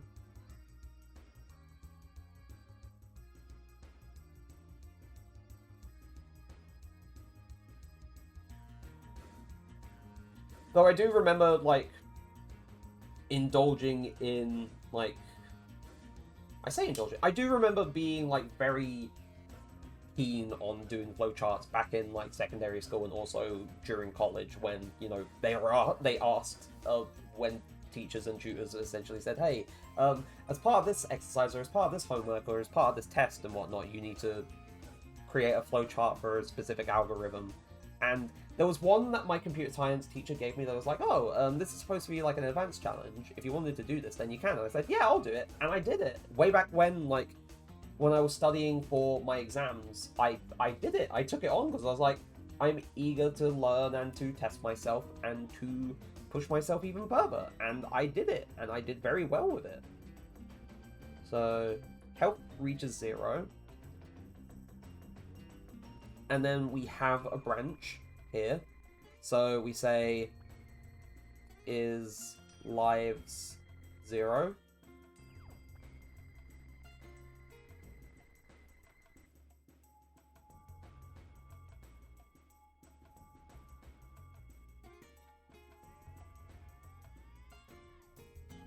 So what you would normally do for a branch, you have the true, or for like essentially a diamond for an if statement, you have the true branch sticking out from the bottom, and you have the false one sticking out from the side. So in this case,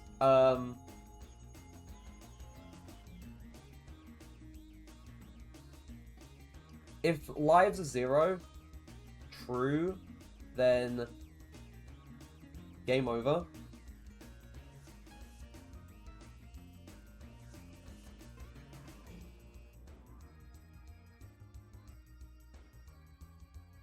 And then this essentially reaches its end down here.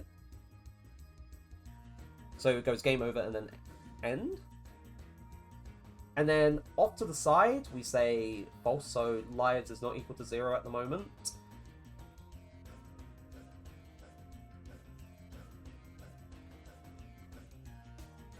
Reduce lives. To be fair, I should have written it and then drawn the rectangle. So reduce lives by reduce, reuse, recycle. Reduce lives by 1.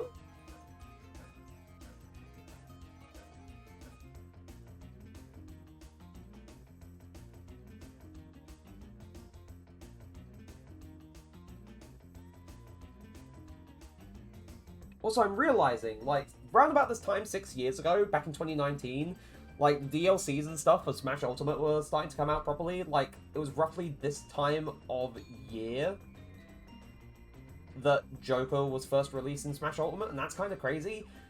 Like, that entire period of, like, Smash Ultimate and, like, the DLC fighters being released feels like a distant memory to me, especially considering the fact that I was, like, coming towards the end of my time at college, working a summer job, and my local McDonald's, goddammit, over the summer, and then leaving for university, like, the September of that year, and just everything happening after that is just kind of, just, wow. It doesn't feel... It doesn't... like, I know it's been so long ago, but at the same time, it feels like it hasn't truly been that long, but think about it, like, in retrospect, like, 6 years since a thing happened is such a crazy long time. It's unreal to me. Like, 5 years ago, like, this time 5 years ago, it had been 1 month since, you know, lockdown was enacted, and people were being told to stay inside and wear masks and socially distance themselves from people.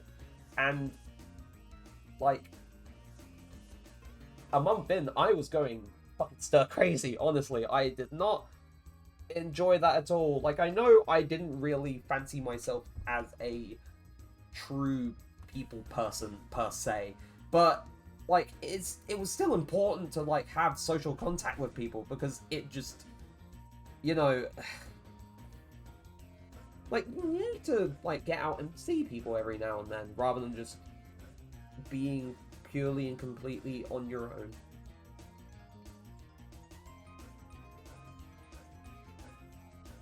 Like, it does people a world of good to just meet and hang out with people and see people and get outside as well. Getting fresh air, going out to places and doing all that other stuff too. Like, it does the mind... It does wonders for the mind, honestly. Like, having a long walk as well, like, on a nice sunny day is just...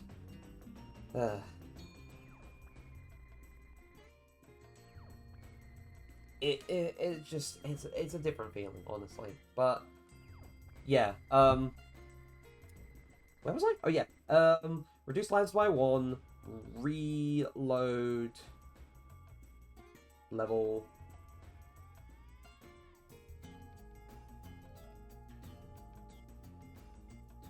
And then that essentially, like, brings it to an end here. Right, so, at the moment, to everyone, either, like, in chat at the moment or watching things back, this will, who don't know about, like, flowcharts and such, this essentially just looks like a whole jumble of different shapes and lines to them. So, talking through things step by step is what I intend to do. Okay? Okay. So, first things first. Of course, you know, start. That's simple enough. But within this first little process, because, like, a process is not necessarily a function. Sometimes a process is just a thing that happens. So, we're just saying that this is a thing that happens within a process. So, player's health reaches 0. Then we enter this branch. We check is, like, whether or not the lives is equal to 0. If it is, then we're not, like, reducing lives by 1. We're saying, oh, we go to the game over, and then, you know, go back to the main menu, and so on and so forth, and that's the end of that. However, if it is not equal to 0, if we have, like, 1 or 2 lives remaining, first we reduce life count by 1, then we reload the current level, and that's essentially where this, like, path just goes to the end as well. It's been a long time since I did flowcharts, but suffice to say, to be fair, it's a fairly simple one. It's not like it's a large, overly complicated thing where I'm just essentially defining the overall flow of a game or a level.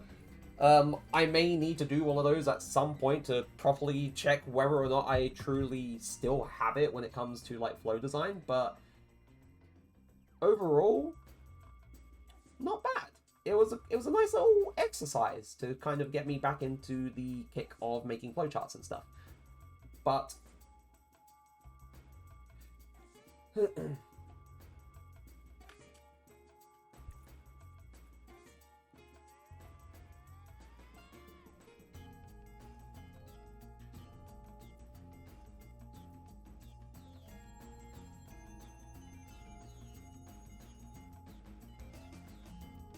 hold on, just making notes and doing other stuff. Also, ad break happens in about 2 minutes, chat. And no, that doesn't apply to people watching on the VOD heads and whatnot.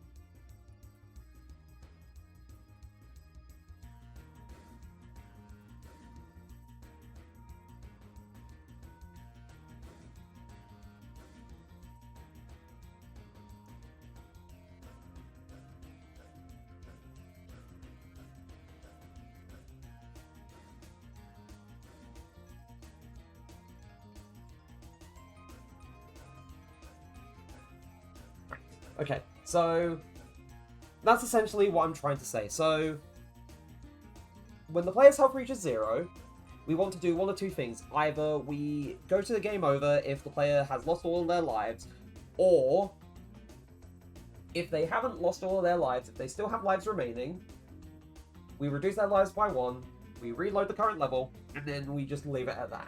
So simply put, that's what I'm wanting to do with how we're handling the lives. But in terms of how we're handling, like, seed reloads, I don't know if I need to make a subsystem for that, or if I need to just, you know, simply call a thing on another object, or anything along those lines. So I would need to check and see some examples of stuff, or ask other people in, like, Discord communities and whatnot. So I'm probably going to quickly do that during the ad break. So with the ad starting now, I will see you all in a few minutes. So hang tight and we'll be right back.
and welcome back. Okay, I did not mean to highlight all of my elements in OBS. Okay, so, actually, I did not properly get to ask in Discord communities about stuff because, bathroom and freshening myself up. So, okay, let me go. Quickly, let me just check.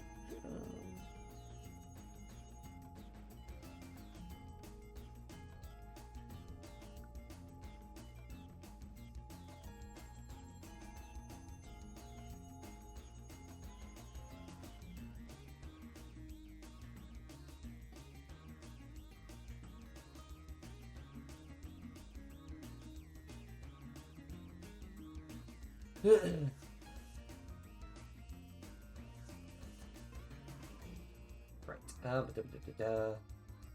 Wait, my brain. Hold.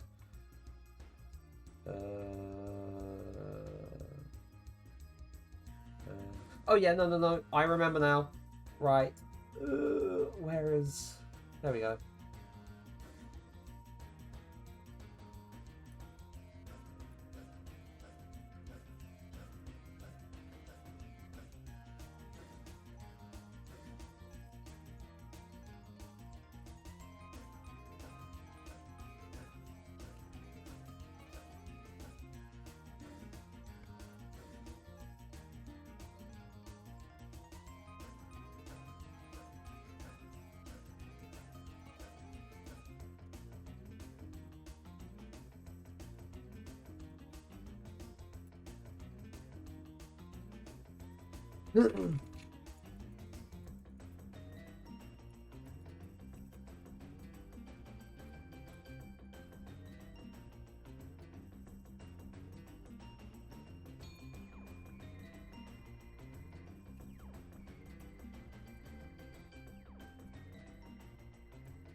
Right.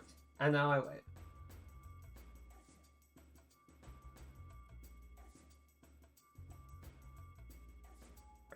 Okay, so now I've done that, now that I've asked, I am going to wait for that. But suffice to say, that's how I want to do things. And in terms of how things turned out with the HUD, I'm pretty happy about that.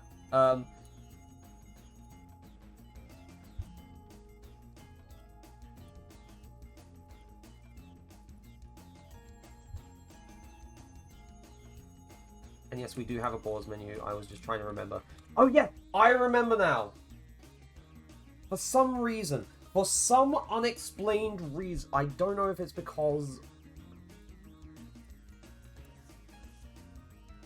Okay, no, never mind. Right.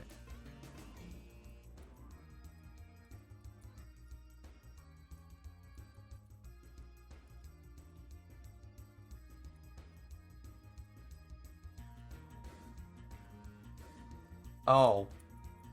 Oh.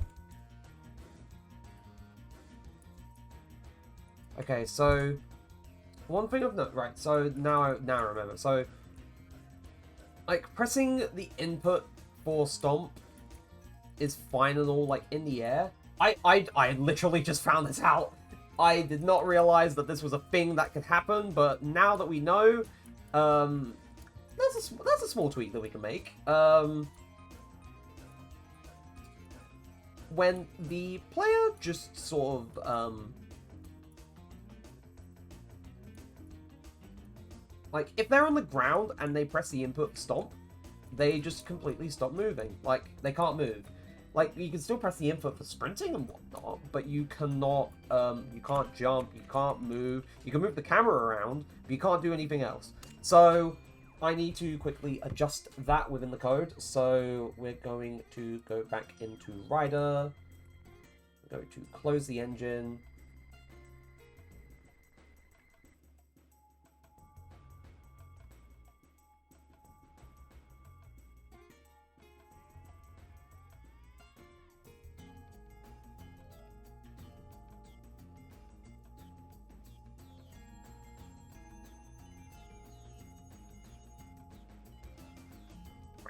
So this would be in the player controller. So this would be within here, right? I know I don't need both the H file and the CPP file, but you know, just for formality's sake, I'm doing it anyway. Where is player stomp? So execute underscore player. All right, no, I don't need it for player controller. I need the actual player character. So TP player underscore character CPP. So player stomp. So start stomp, right? It's start stomp.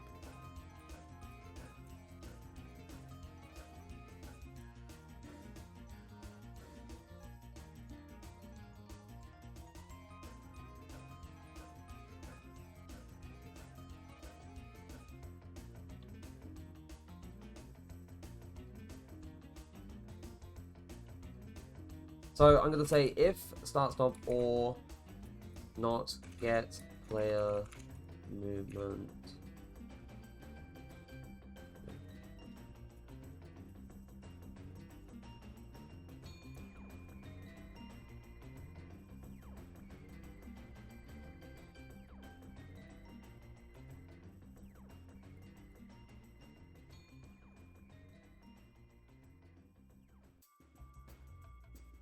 Oh, it needs to be get character movement. So get character movement is false. So what we want is if the player is, you know, unable to move, or if they're currently not in the air, we don't want to stomp at all. We do not want to stomp at all.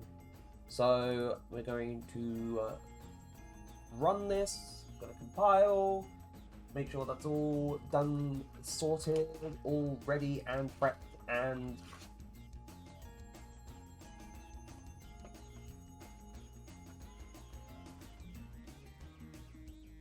I will take my important stuff while I am at it, so I do not forget. Right. Oh, ouch.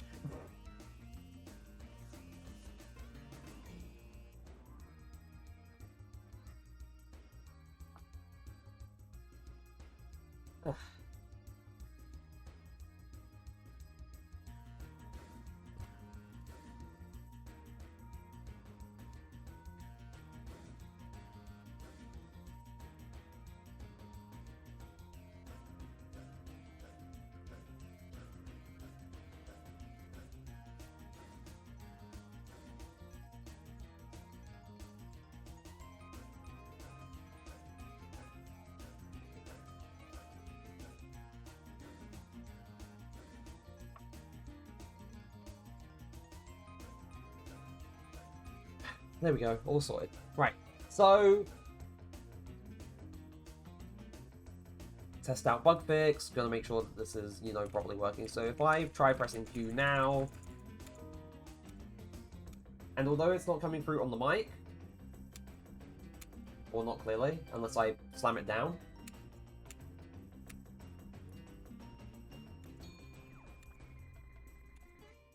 it is no longer preventing the player from moving, it is no longer disabling its movement, so cool, right.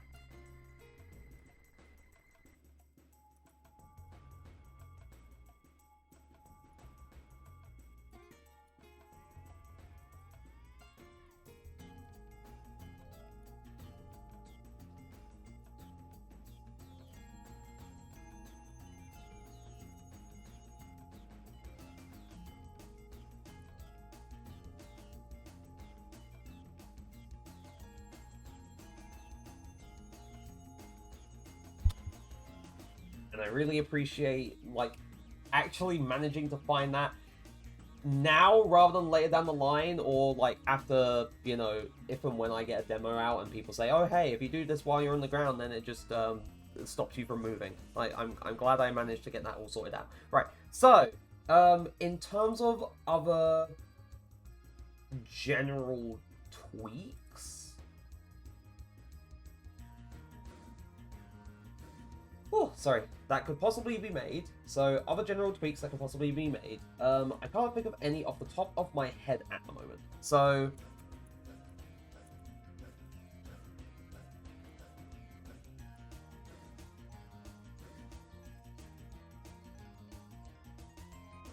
I'm also going to double check. So, nothing has happened on that server yet. So, I haven't got a response on that server yet.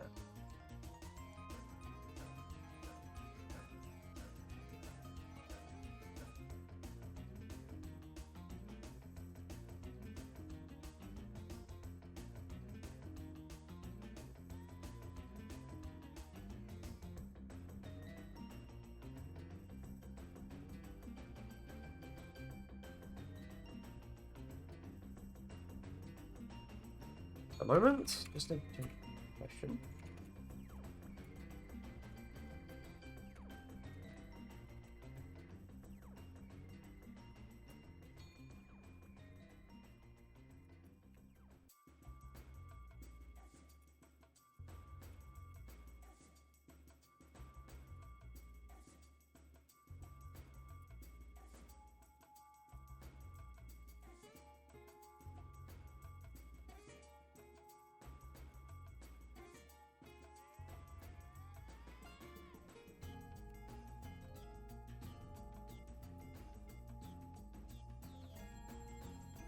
Now it's writing time. Hello. Hi, Flared. Thank you very much for the raid. Hope you're doing okay. That caught me off guard. Hello.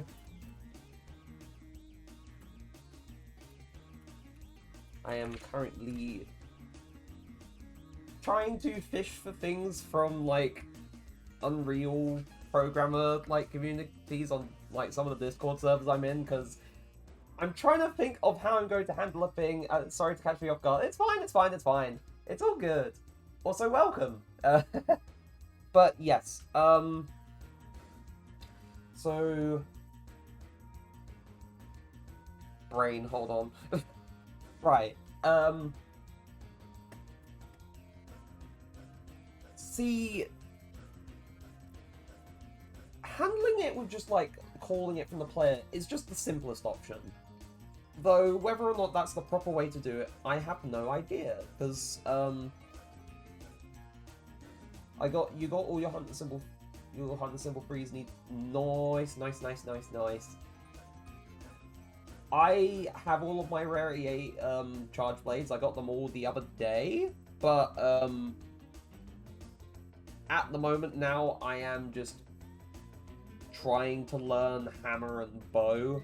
Though, to be fair, I say learning for hammer with big quotation marks because for the most part, a lot of it is just bonking things on the head. But I feel like bow is definitely the thing that will take a lot longer of a learning process because I'm not used to how that plays. So... yeah, it's gonna take me time to learn how to use bow. I haven't actually been properly using... Like, I have a rarity 8 bow all made. And I made the funny cube rectangle, like, cuboid, Zoshia hammer for, like, using hammer and stuff. Because I thought, you know what? If I'm gonna use a hammer, I want to use this funny thing, because... honestly, it's the most laughable looking hammer in the entire game, and I love how it looks so much. So I'm using that. But yeah, I just need to... The Zoshia, but yeah, the Zoshia bow is pretty cool. I've been using the Ray Dao bow, because I like how that one looks too. I do need the materials if I want to make, yeah, no, I've seen, like in, like, the inspector for the weapon trees and stuff. It looks pretty sick.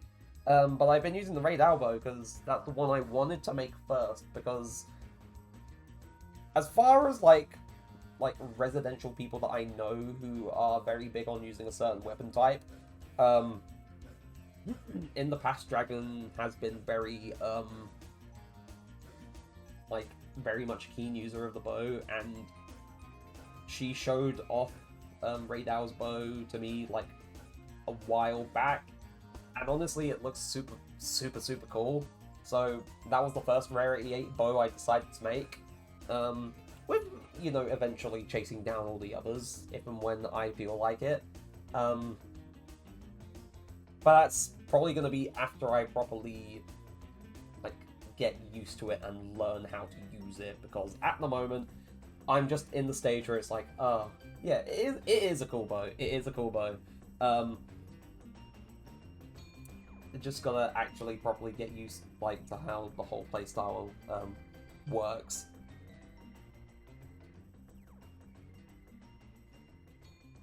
Ooh, gosh. I remember when they used it against the Valhalla, they were fighting in the clip. I know which clip you're talking about. To be fair, that's a great clip.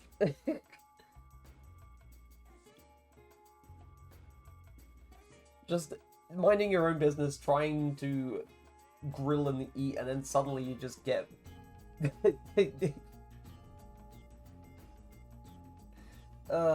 so unsuspected. I really enjoyed that one. It's a great one, to be fair. But yeah, for people who don't know, trying to make a PS1 style like collectathon platformer, and I'm trying to iron out some of the little things with the UI, the HUD, trying to make general like small little tweaks here and there to make sure things feel fine. At the very least, according to me, because who knows, like if and when I manage to get a demo in people's hands, it may feel like, oh, this feels fine to them, or this doesn't feel right and it needs to be adjusted in some way, it needs to feel weightier, or things need to be faster, or jump height needs to be adjusted, or the air dash distance needs to be changed, so on and so forth. But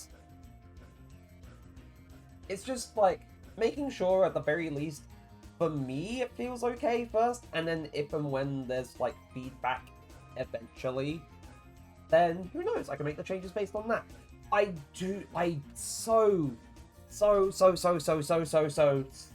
want to get something into people's hands eventually, because like while I don't mind like working on this at a slow pace, I really just want to just be able to, you know, like eventually not have to do like normal work and be able to just be indie dev the full time. But at the moment I can't, it's just not possible. But until then, I just do things like this.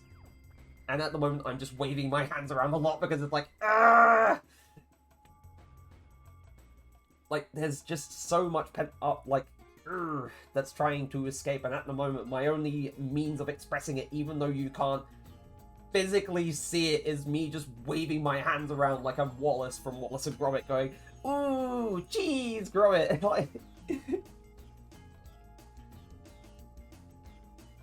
like, oh gosh. I'm still doing it. I don't know why I wasn't even talking anymore and I was still doing it. But yeah, I've just gotta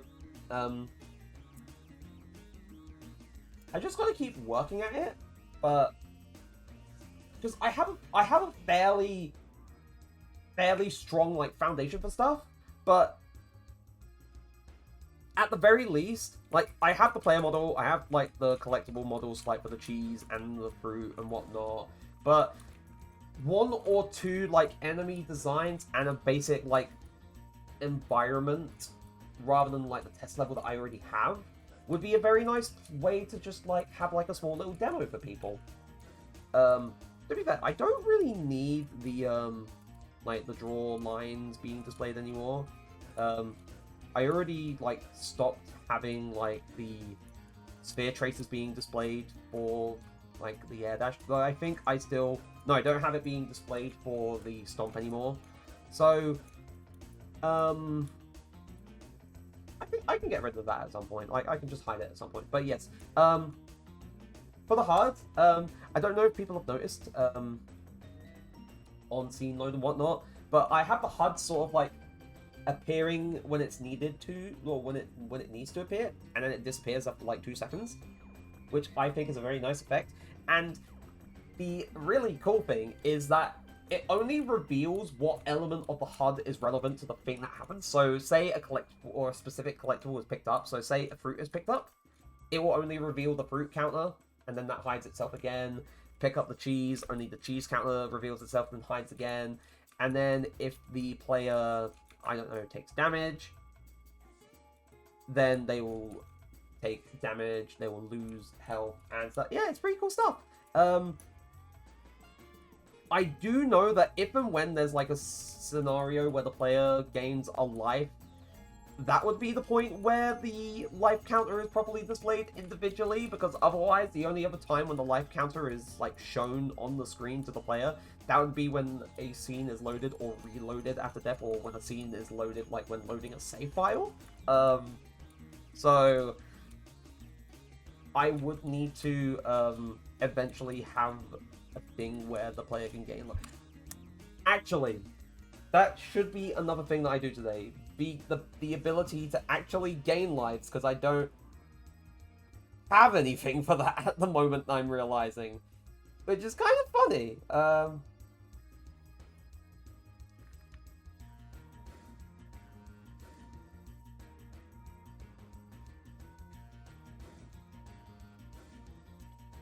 So, yeah, we do, at the moment, do not have anything that actually just gives the player an extra life. And I don't know if I want this to be like a thing that moves around, like, say... Like, the way I could do it, I could either have it be... Let me illustrate this. Let me go into Clip Studio and illustrate this, because I need to show rather than try and explain it with words, because otherwise I'm going to confuse my brain. Right, so for extra lives,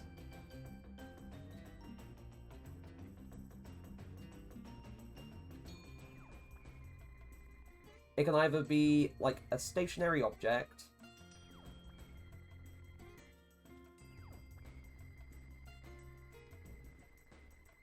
like, for example, if we were thinking of, like, Banjo-Kazooie in terms of, like, lives, you had, like, the little trophies you could find every so often.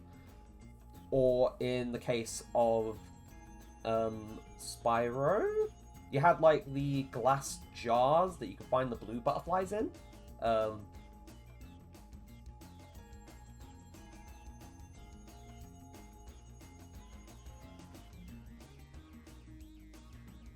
So you'd have, like, the stationary objects, like the trophies in Banjo-Kazooie, or the jars with the blue butterflies in, like Spyro, or you could have it be, like, a thing that appears, but then it's also mobile. So a mobile object.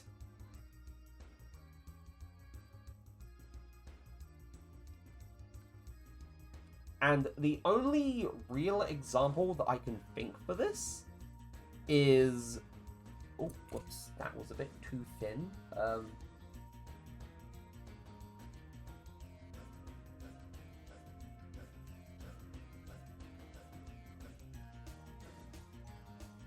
Is just a life mushroom from, well, the life mushroom specifically from Super Mario 64. So, for extra lives, you can either have it be a stationary object or a mobile object. But in the end, regardless of whether or not I have it be stationary or mobile, the function is still the same. Which is give life.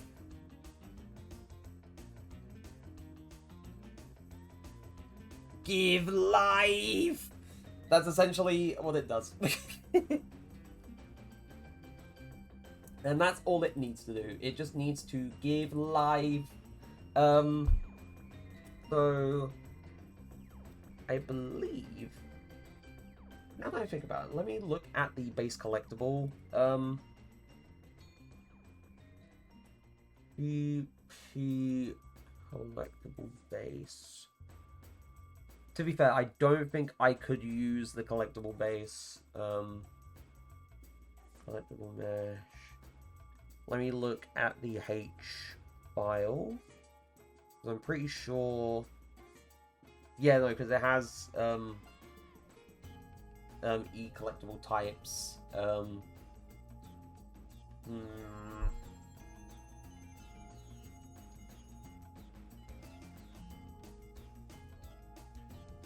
So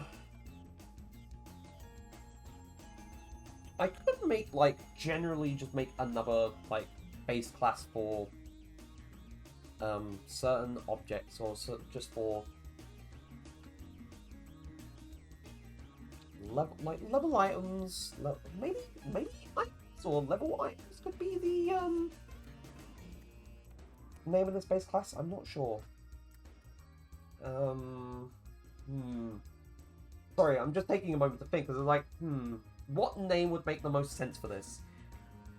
Because it can't be of the collectible,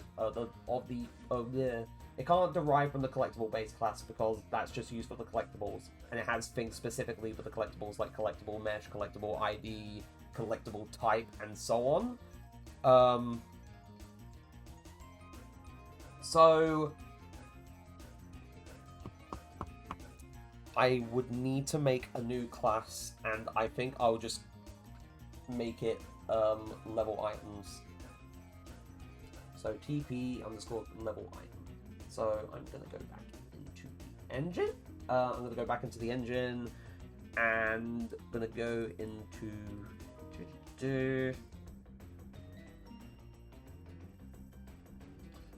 player interaction. We're gonna make a new class. We're going to make an actor. Going to go to next.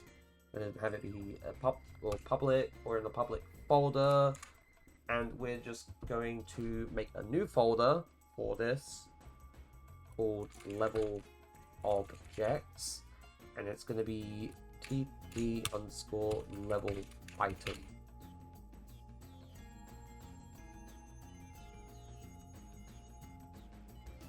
Yes, TP underscore level item.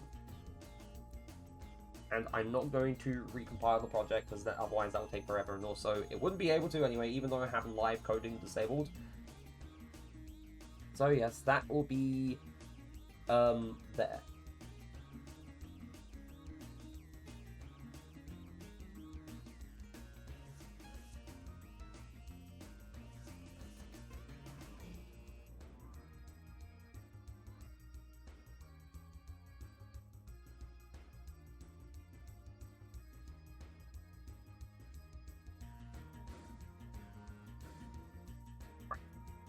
So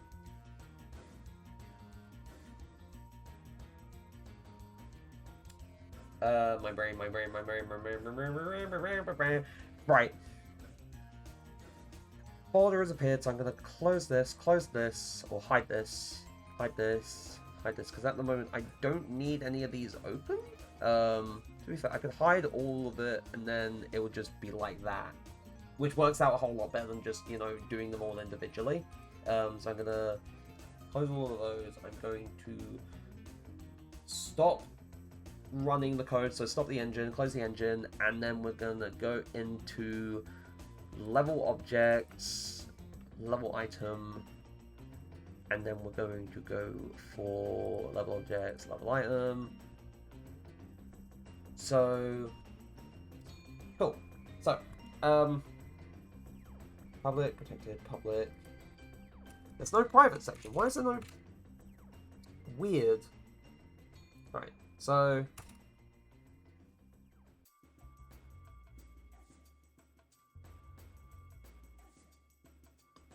but the one thing I am going to double check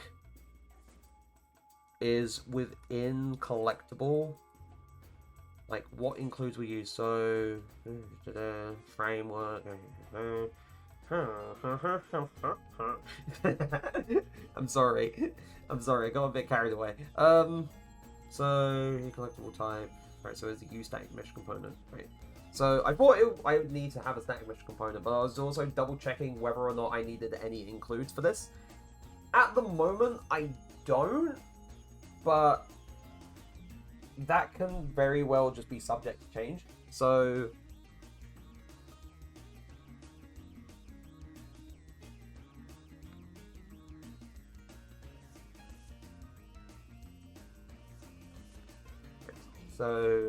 you property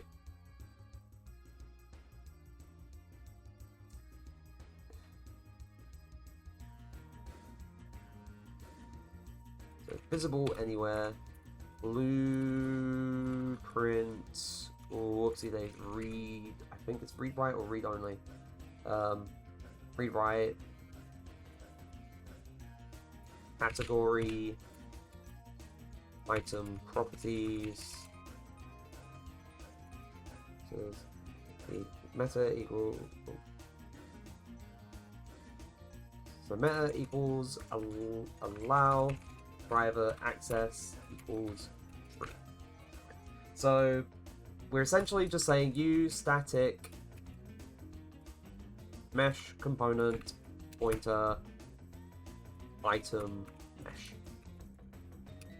And then within the level items constructor, I can't remember if I am actually making this the root object itself. I think I am.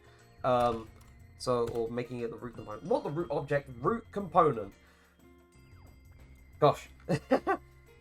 you take a break from doing like Game Dev Sunday and all other streams for 1 week, and somehow you get all of your terms and stuff all jumbled and mixed up. I apologize.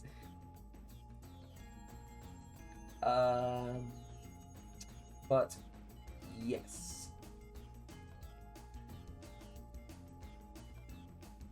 If we do this, so in the code we say item mesh equals create default subobject, use static mesh component, text, and we're just going to call this item mesh, which is a simple name, and then item set root component item mesh.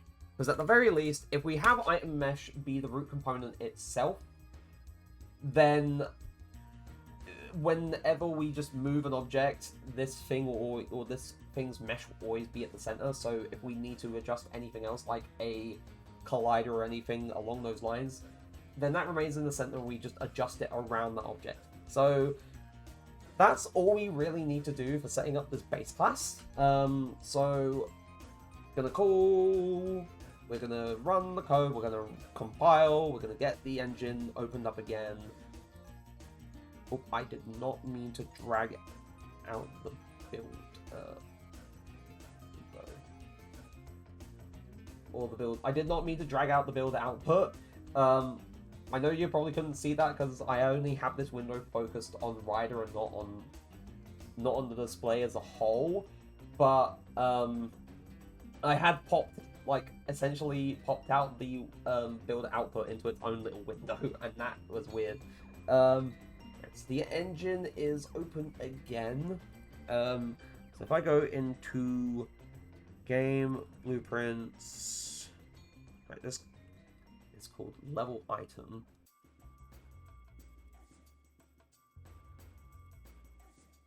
Then make a folder called items, because you never know if we need or may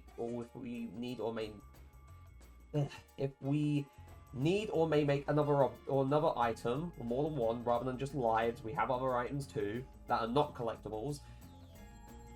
The distinction I want to provide is that these are not collectibles. They will not function in the same way as collectibles. So,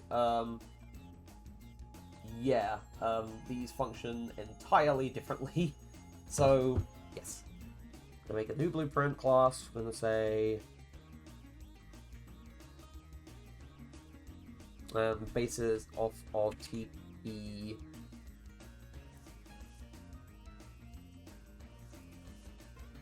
underscore level item. Select this, going to be BP underscore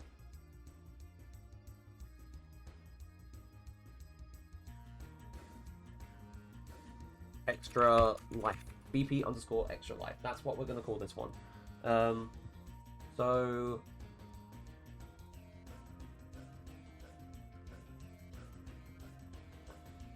we have this object. So we have the iron mesh as, you know, the root. So this is the default root component. At the moment, I'm just going to use sphere. I'm going to use a sphere. Would it be the material sphere? Yeah, the material sphere looks fine enough for this. Well, not really, because it...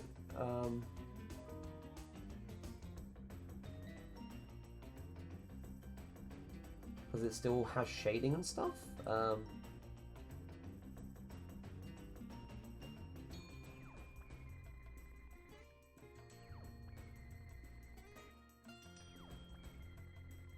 Oh, no, that's too large. Right, material sphere is much smaller. I prefer this size for the object. So, again, because we only really defined the item mesh within the code, like, we're free to essentially just add any like sphere colliders or like box colliders or anything along those lines within the blueprint, rather than have that essentially just say, oh, this will always be configured to have this type of collider, when maybe we want a box collider or a sphere collider or a capsule or anything else along those lines. It's a lot more configurable, honestly. So we're going to use a sphere.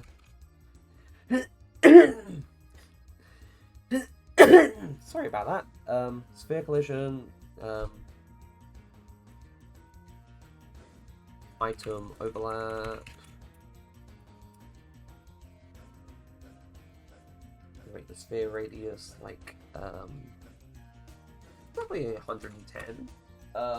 Also, in terms of like other stuff that I've been doing, like I've been playing slowly through Final Fantasy VII Remake, and I've been enjoying my time with it so far. I've been playing it if and when I can, when I've not been busy over the past few days. And also today I decided to dip back into Pirate Yakuza in Hawaii, just to start doing some of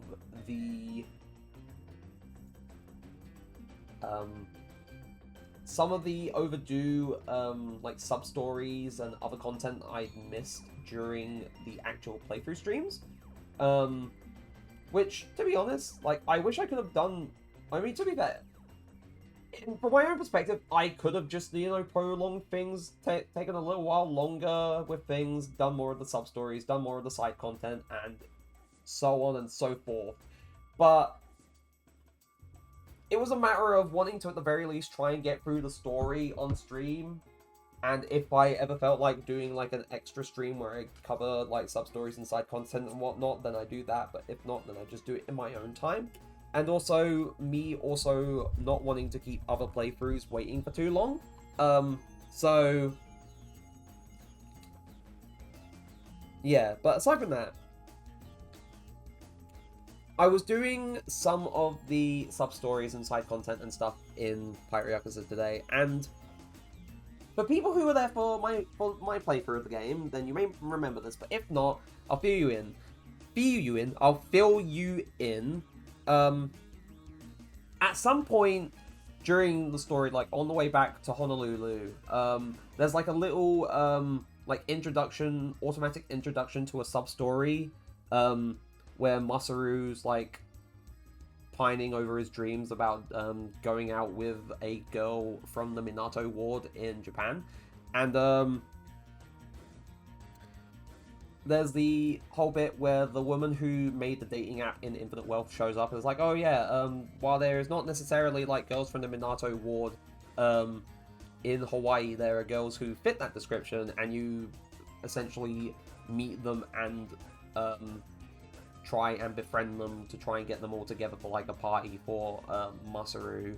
and I did like one of those sub-stories, or one or two of them. No, I did one of them, or two, I can't remember, but I did a little bit of that during the playthrough, but then, you know, shifted focus back onto doing the story and whatnot, and also finding the treasure and stuff. I did the rest of those today, and what awaited me as the reward for doing all 5 of those, I was not anticipating. So, for context, something that happened in Like a Dragon Gaiden was, like, with Kiryu, you could visit a cabaret club in Sotenbori. However, instead of it being, like, done in-engine normally, like most of the other games in the series, where you could, like, visit or run a cabaret club, it was essentially, you only had, like, 2 hostesses to choose from, and it was all done entirely, like, in full motion video within FMV cutscenes, which would occasionally prompt you to, like, answer a question and such along those lines. And I'm gonna level with you. In terms of Like a Dragon Gaiden's file size, I can definitely say that most of it was due to the very high quality FMV cutscenes that they were using for those interactions with the Cabaret Club hostesses in that game. Anyway, why am I talking about this? Well, I can definitely say that, like, although Pirate Yakuza in itself is somewhat of a big game, I can definitely say a chunk of its file size was essentially down to what is basically a half hour, like, FMV cutscene, like, compilation thing of Masaru hosting the party and essentially interacting with the girls one-on-one. Because essentially, it's not like spoilers, but it's kind of like spoiling how the sub-story end, like the last of those sub-stories end, because there's like an extra one that you get for completing all 5 of the ones where you meet the girls. Like, how that sub-story ends is like, oh, the party was a huge flop, Masaru was being inconsiderate, and overall weird, and he screwed things up royal, and he realizes that after everything, but it's like, huh, so that's what happened with you, and that's what happened with you, and la-di-da-di-da, and let's find out how things went. But the start of the party and all of those individual interactions were all full motion video rather than being things within engine, and I can definitely say that's probably where some of Pirate Yakuza's file size comes from, because if I check how, like, the overall file size for, like, Dragon Pirate Yakuza in Hawaii, I mean, it's 55 gigabytes, it's not too bad. If I look at Gaiden? Let me look at Gaiden. Oh yeah, no, Gaiden's file size was larger. Somehow Gaiden's file size was not a lot larger, but it was slightly larger by comparison. Pirate Yakuza in Hawaii's file size was 50 gigabytes. Gaiden's file size was 80. Somehow, I don't know how. I mean, I'm assuming that I'm assuming that between Gaiden and Pirate Yakuza in Hawaii, they had managed to properly just, like, learn a bit more about optimizing the file sizes for Unreal Engine, because, like, aside from the remake of Like a Dragon Ishin earlier that year in 2023, Gaiden was the absolute second game that the RGG team had made, like, within that series in Unreal Engine. It was the second game that they developed within UE5. And I feel like that they definitely learned their lessons in terms of, like, file size, compression, and all that, which is good. It is good. They learned their lesson. It's good. They're learning. And it's probably obvious that Infinite Wealth is way larger than the two of them. Let me just double check. Where is... There it is. Back in February in my Steam library. Installed files. Yeah, no, roughly the same size as Gaiden. Though to be fair, if I'm assuming that if they hadn't learned like proper like compression and optimization for like shaders and models and everything along those lines, that would be quite a bit larger. So for a game that large and that long to be the same file size as Gaiden, which wasn't as nearly as long and as large, and somehow had, you know, a huge bloody file size, it's impressive. It's impressive. Also, mild little rant about game engine and optimization and stuff. Apparently, one rumor that's been circulating on the internet lately is the rumors of an Oblivion, or of an Elder Scrolls Oblivion remake being made. And apparently this is happening within, hold on a moment. My brain needs to think.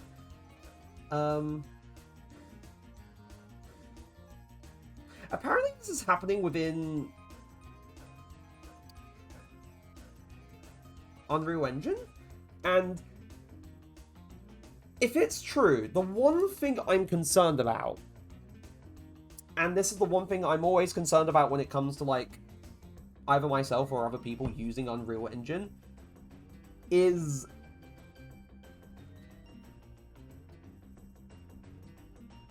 the optimization angle. That's the one thing that I am like primarily concerned about. You know, aside from whether or not it's programmed properly and stable, because, you know, Bethesda, is the optimization of the game through the engine itself. Because what happens most of the time with, like, Western developers and using Unreal Engine, normally it's not so good of a mix, because they see the engine, they see, ooh, look at this fancy engine with like the lighting settings and how materials and meshes and objects can look, and how you can do so much with this technology. Like, yes, you can do a lot with it, but at the same time, it feels like they don't properly optimize things, because they just look at it as a means of making something look flashy or pretty, and don't actually consider like making file sizes manageable for players. And there's a reason why there's a whole sort of like meme about, oh, Western game dev has been here, how can you tell this big file size? It's ridiculous, honestly. Like, and I feel like it's definitely been getting worse. Like, over time, it's definitely been getting worse. And in some cases, like, even with some, like Japanese-based developers, they've also been, kind of, like, somewhat influenced by that approach to it from Western developers as well, which is not a good thing. Like, please, try and learn optimization to keep your file sizes down and make, like, game libraries more manageable, because eventually, like, I feel like it's just become like a big strategy of some companies to be like, ah, yes, we're going to make our games ridiculously big, so you only have this game or our games. You don't get to play any others. What, you want to play any others? Then uninstall our game. Don't come back, la-di-da-di-da. Like, it's... Like, please just try and learn how to optimize your game. Like, it's not that... I mean... I guess for some people it would be hard, but it's not that hard. It's not that difficult to learn how to make it more optimal. It's not difficult to try and learn how to reduce file sizes and stuff. Like, there's plenty of resources to do that. It's just... There's a lot of... well, no, I'm ranting. I'm ranting too much again. Like it stemmed from one thing, from me just generally talking about like playing Pirate Yakuza in Hawaii, and like talking about like the sub story and the file sizes and stuff, and then making all the comparisons and such. Also, on that note, I know like I said like, oh, I got too like absorbed in this tangent, but what about Ishin? What was Ishin's file size? 58 gigabytes. I don't think that game had like many or like hardly any FMV cutscenes, so probably that could be part of it. That could be a big part of it. But yes, I'm ranting too much. I've been going on this tangent a bit too long. I'm getting way too distracted and I'm not getting things done. So, BP Extra Life. We have this thing here. This is currently just a sphere. This is currently just, you know, this thing existing like so, with a sphere collider, which, to be fair, I should probably check that this is set to overlap and not block. I should probably set this to overlap or dynamic, and then, yep, this is all, I mean, to be fair, by default it's set to overlap or dynamic, but I don't want the player to be able to just walk into the actual mesh itself and then just not move through it, if that makes sense. So we're just having it like this.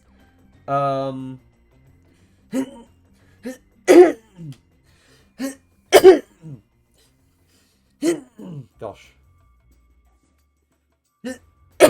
I think from talking too much. Why have I aggravated my throat? That's not good. That's so frustrating. Ah!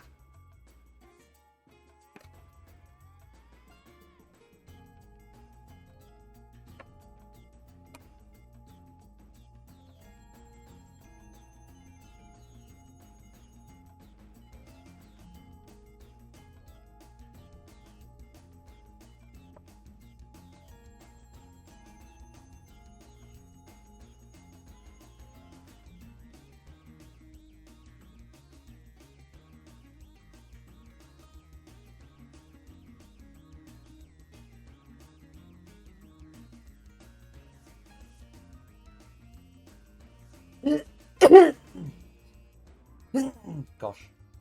Right.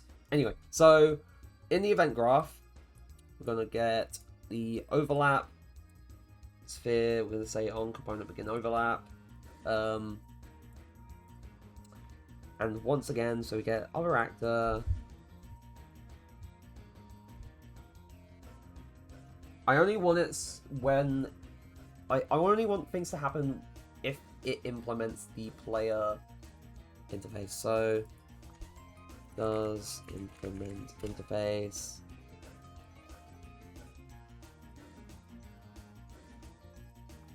Player.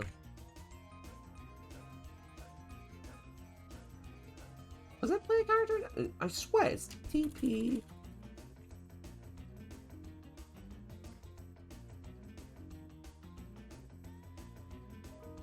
I think it was. I think I did just call it player character interface.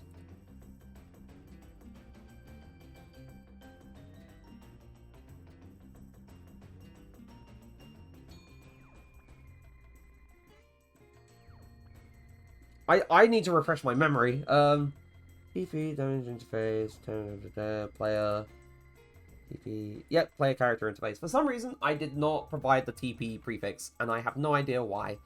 Odd, but we're checking whether or not this implements the player character interface. Branch.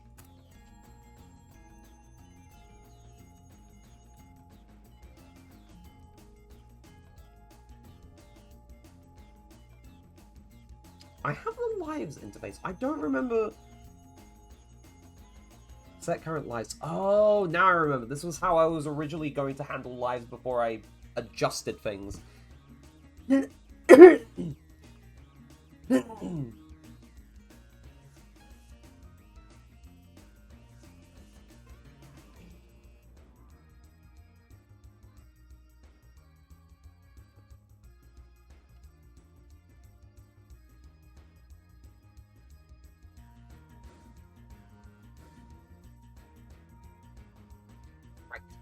Okay. Um, ad starts in about 40 seconds. Right, so refreshing my memory on things. Now I remember. Oh, my leg hurts for some reason. Right, so we have the level item. In the player character interface, I think, where are you in? You're in player. Player character interface.h. Right. Right. Ad break is about to start, so we'll be back in a few minutes, chat. So until then, hang on tight. We'll be back in a few moments. Whoops, my mic.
And we're back. Right. So, yeah, player character interface. We need to make another interface function, which is oh well.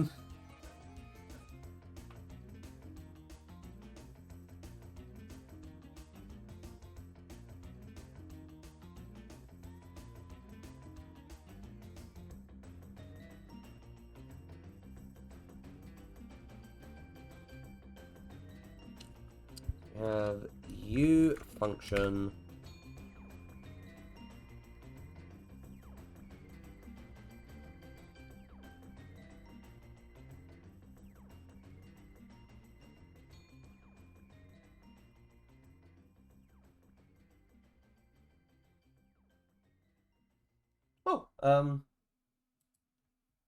shit, that stopped. Right, let me think.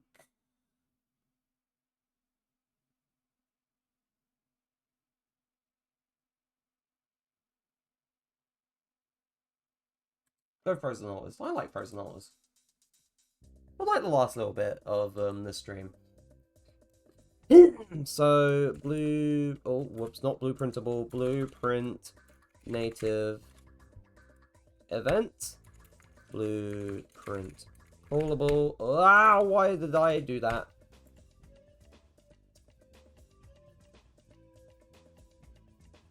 Nope. Gotta love bots. Gotta hate bots too.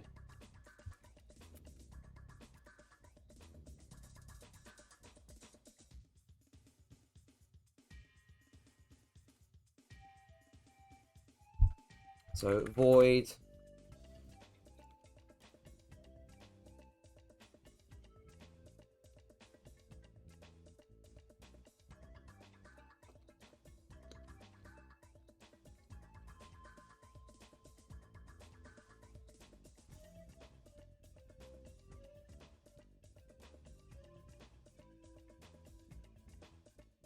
So we're gonna call this collect extra life. Right. Then in the... Hold on. No, I know it exists within the player controller.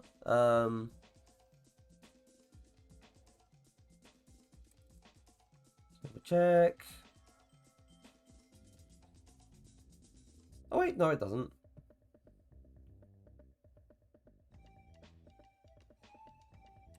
Right, it still only exists within the player character. So... Where are all the implements? Yep, there we go. Virtual void collect extra life implementation.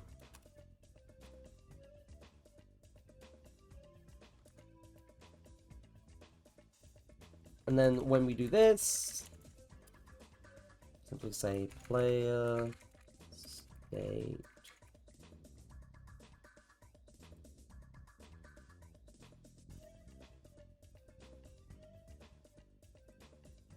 or we say if ATP underscore player state pointer BP player state equals cast, not cat, cast, ATP player state, and I believe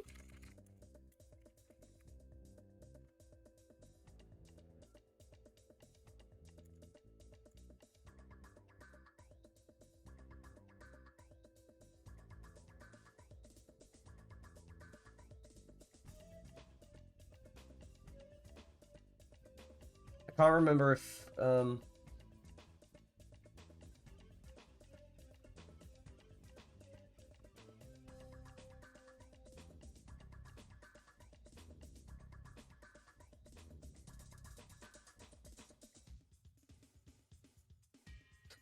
I remember there's being a problem like this in the past.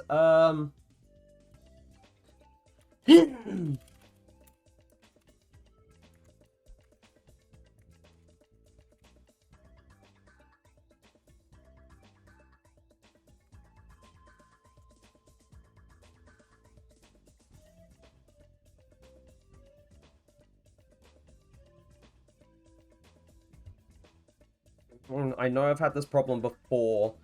Hold on. Let me comment this line of code out, and I need to scour through all the other classes and see whether or not. So player state.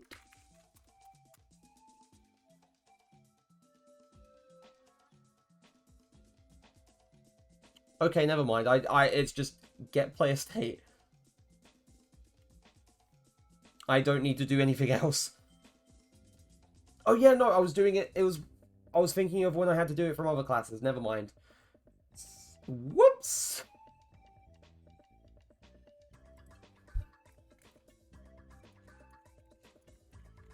There we go.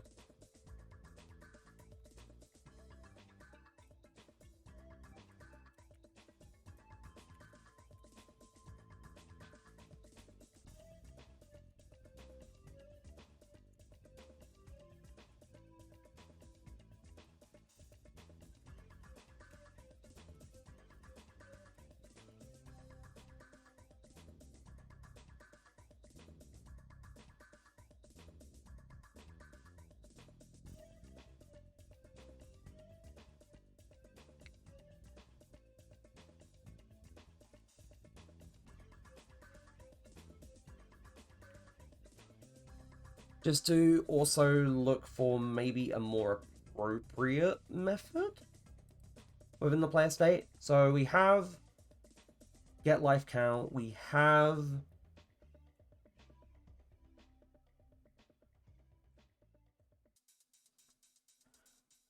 set current live. Oh yeah, I have lives into lives interface was how I was originally going to do things.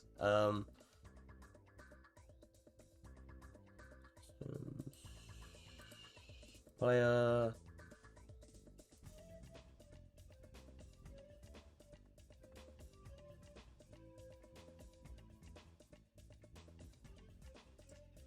Ouch.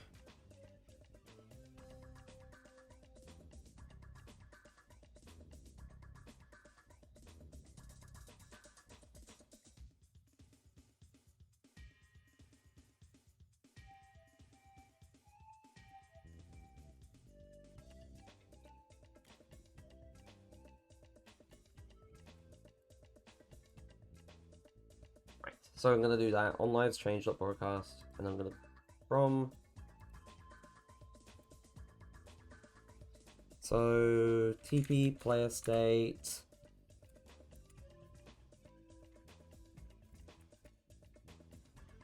Set current lives implementation 1.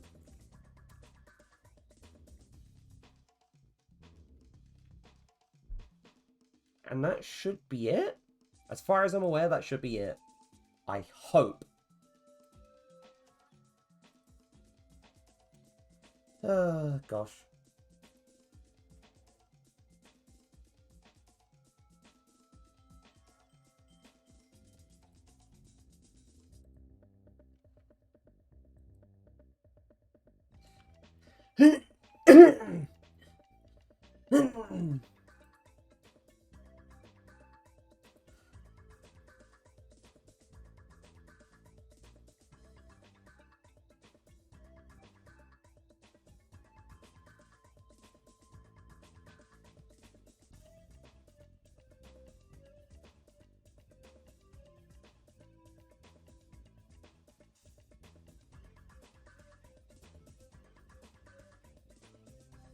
Okay, definitely. Oh wait, no. Now I remember. Apparently I did not save the scene when I brought in that extra object. Right. Level items. Well, items, BP extra life. I keep grabbing that part to actually move it along the Y and not along the Z. Right, so edit the blueprint. So if this does implement the player character interface, say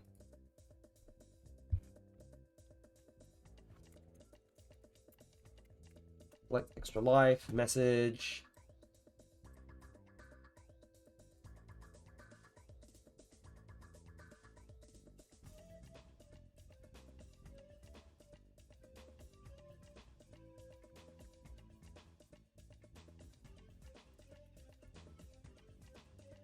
0.1 second delay, and then we destroy this actor.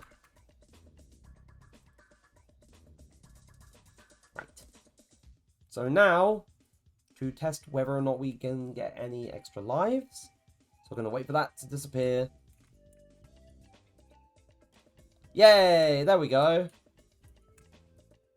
And just in case you didn't catch that, we're going to wait for them to appear, wait for them to disappear.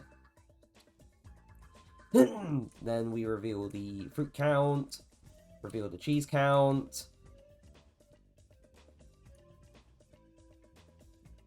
health bar, and then finally this placeholder that I'm using for extra lives. We pick this, and it reveals the life counter.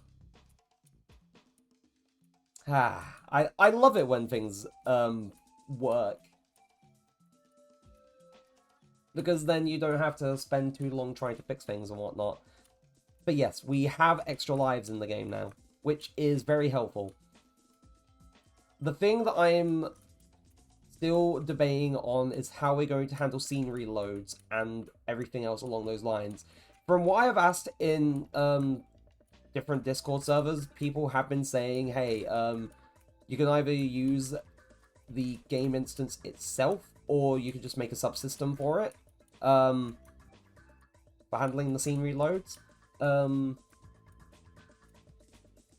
subsystem would probably be good. I know that making a subsystem shouldn't be like the end-all and be-all and the...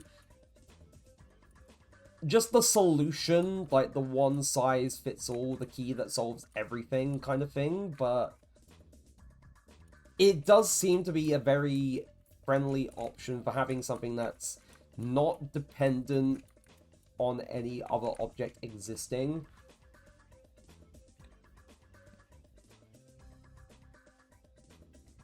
But yes, that's what we're going to do. I'm also going to quickly go into the code and essentially disable drawing the line trace, because I'm not drawing the traces for anything else, and I may as well like disable the line trace.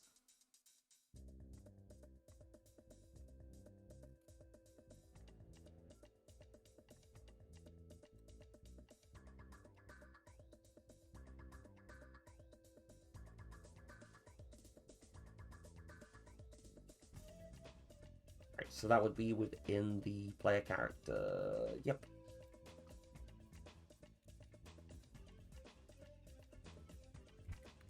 Right, so we'll slide.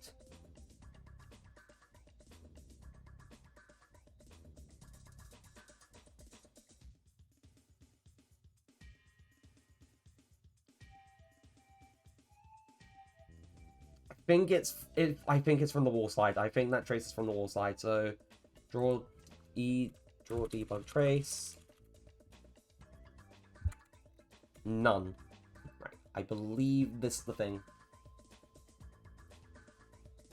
This should be the thing that just disables it entirely.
Right. Quick little test.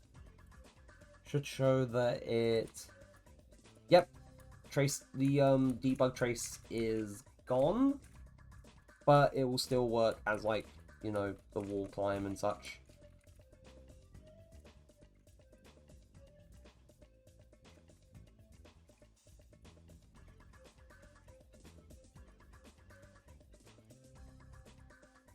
Just making sure the ladders and such still work, which of course they do.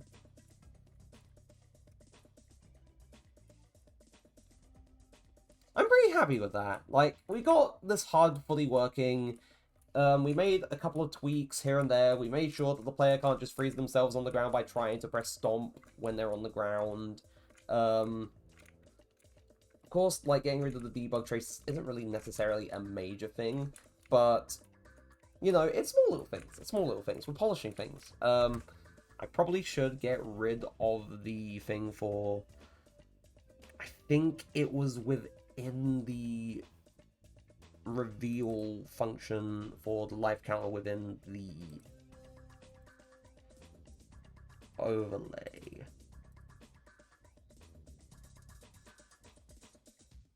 Yep.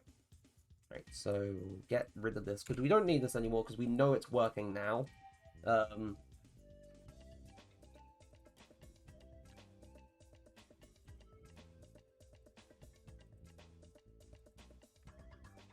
And while I'm at it, I may as well go back into Clip Studio. So other things that we can consider for, like, UI animations. So ideas for UI animation.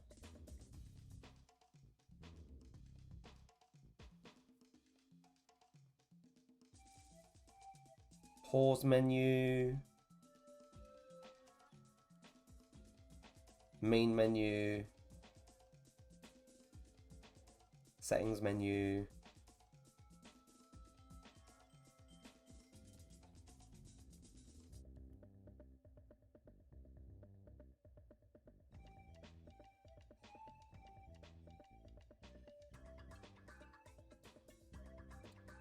It's just standard things, but it would make menus and such feel more alive rather than just feeling like very still and boring and plain and so on and so forth.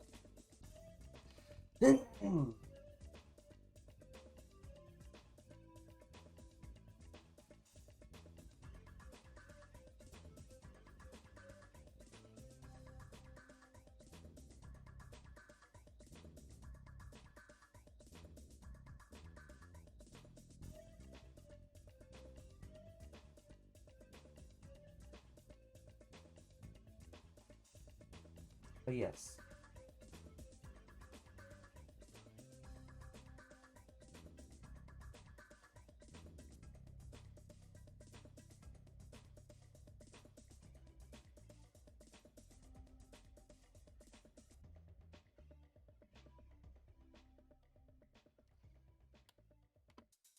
So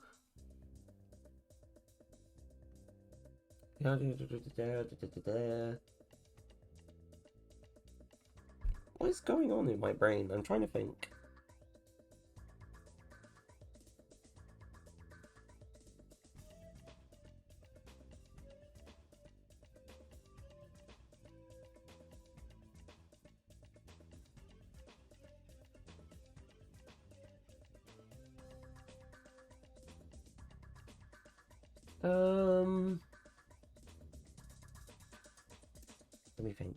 Let me think. Oh yeah, no. Now I remember. I remember what I was going to think about, or what I was going to say. So we have, at the very least, we have the player character. We have the elements of the HUD being animated. We have lives being handled, but not seeing reloads. We still need to work that out. The thing that I'm also missing is some basic little sound effects that we need to work on for the player. Like simple stuff like a sound effect for like the stomp landing, for landing in general, for sprinting, maybe for wall jumping and jumping and such. Sound effects for picking up collectibles, for picking up extra lives, for when the player is hurt, and so on and so forth. Like, just in general, like, basic sound effects for the player, just to make them feel a bit more, like, alive rather than just being completely silent. It's it's just pure dead silence at the moment, and I would probably need to review, like, if I'm probably gonna need to review, like, collectathon games like Banjo-Kazooie, Spyro, and Mario 64, just to check, like, what games do and don't, like, employ sound effects when, like, the player is running, or anything else along those lines. So, you know, it's more little research for myself. It's more research for myself, honestly. Which is not a bad thing. I do enjoy researching and looking at these different games just to sort of, like, inform my decisions, like, creatively and such. I know I could just essentially, like, completely do it off of my own discretion, but at the same time, it's not a problem to just, like, at the very least look at other things and then think, hey, this could also be very good if I did something similar to this, or the same as this, or look at this and do something, like, completely different. Who knows? Who knows? But yes, sound effects, potentially in the future, like, animations for the UI, some other little effects as well would be helpful.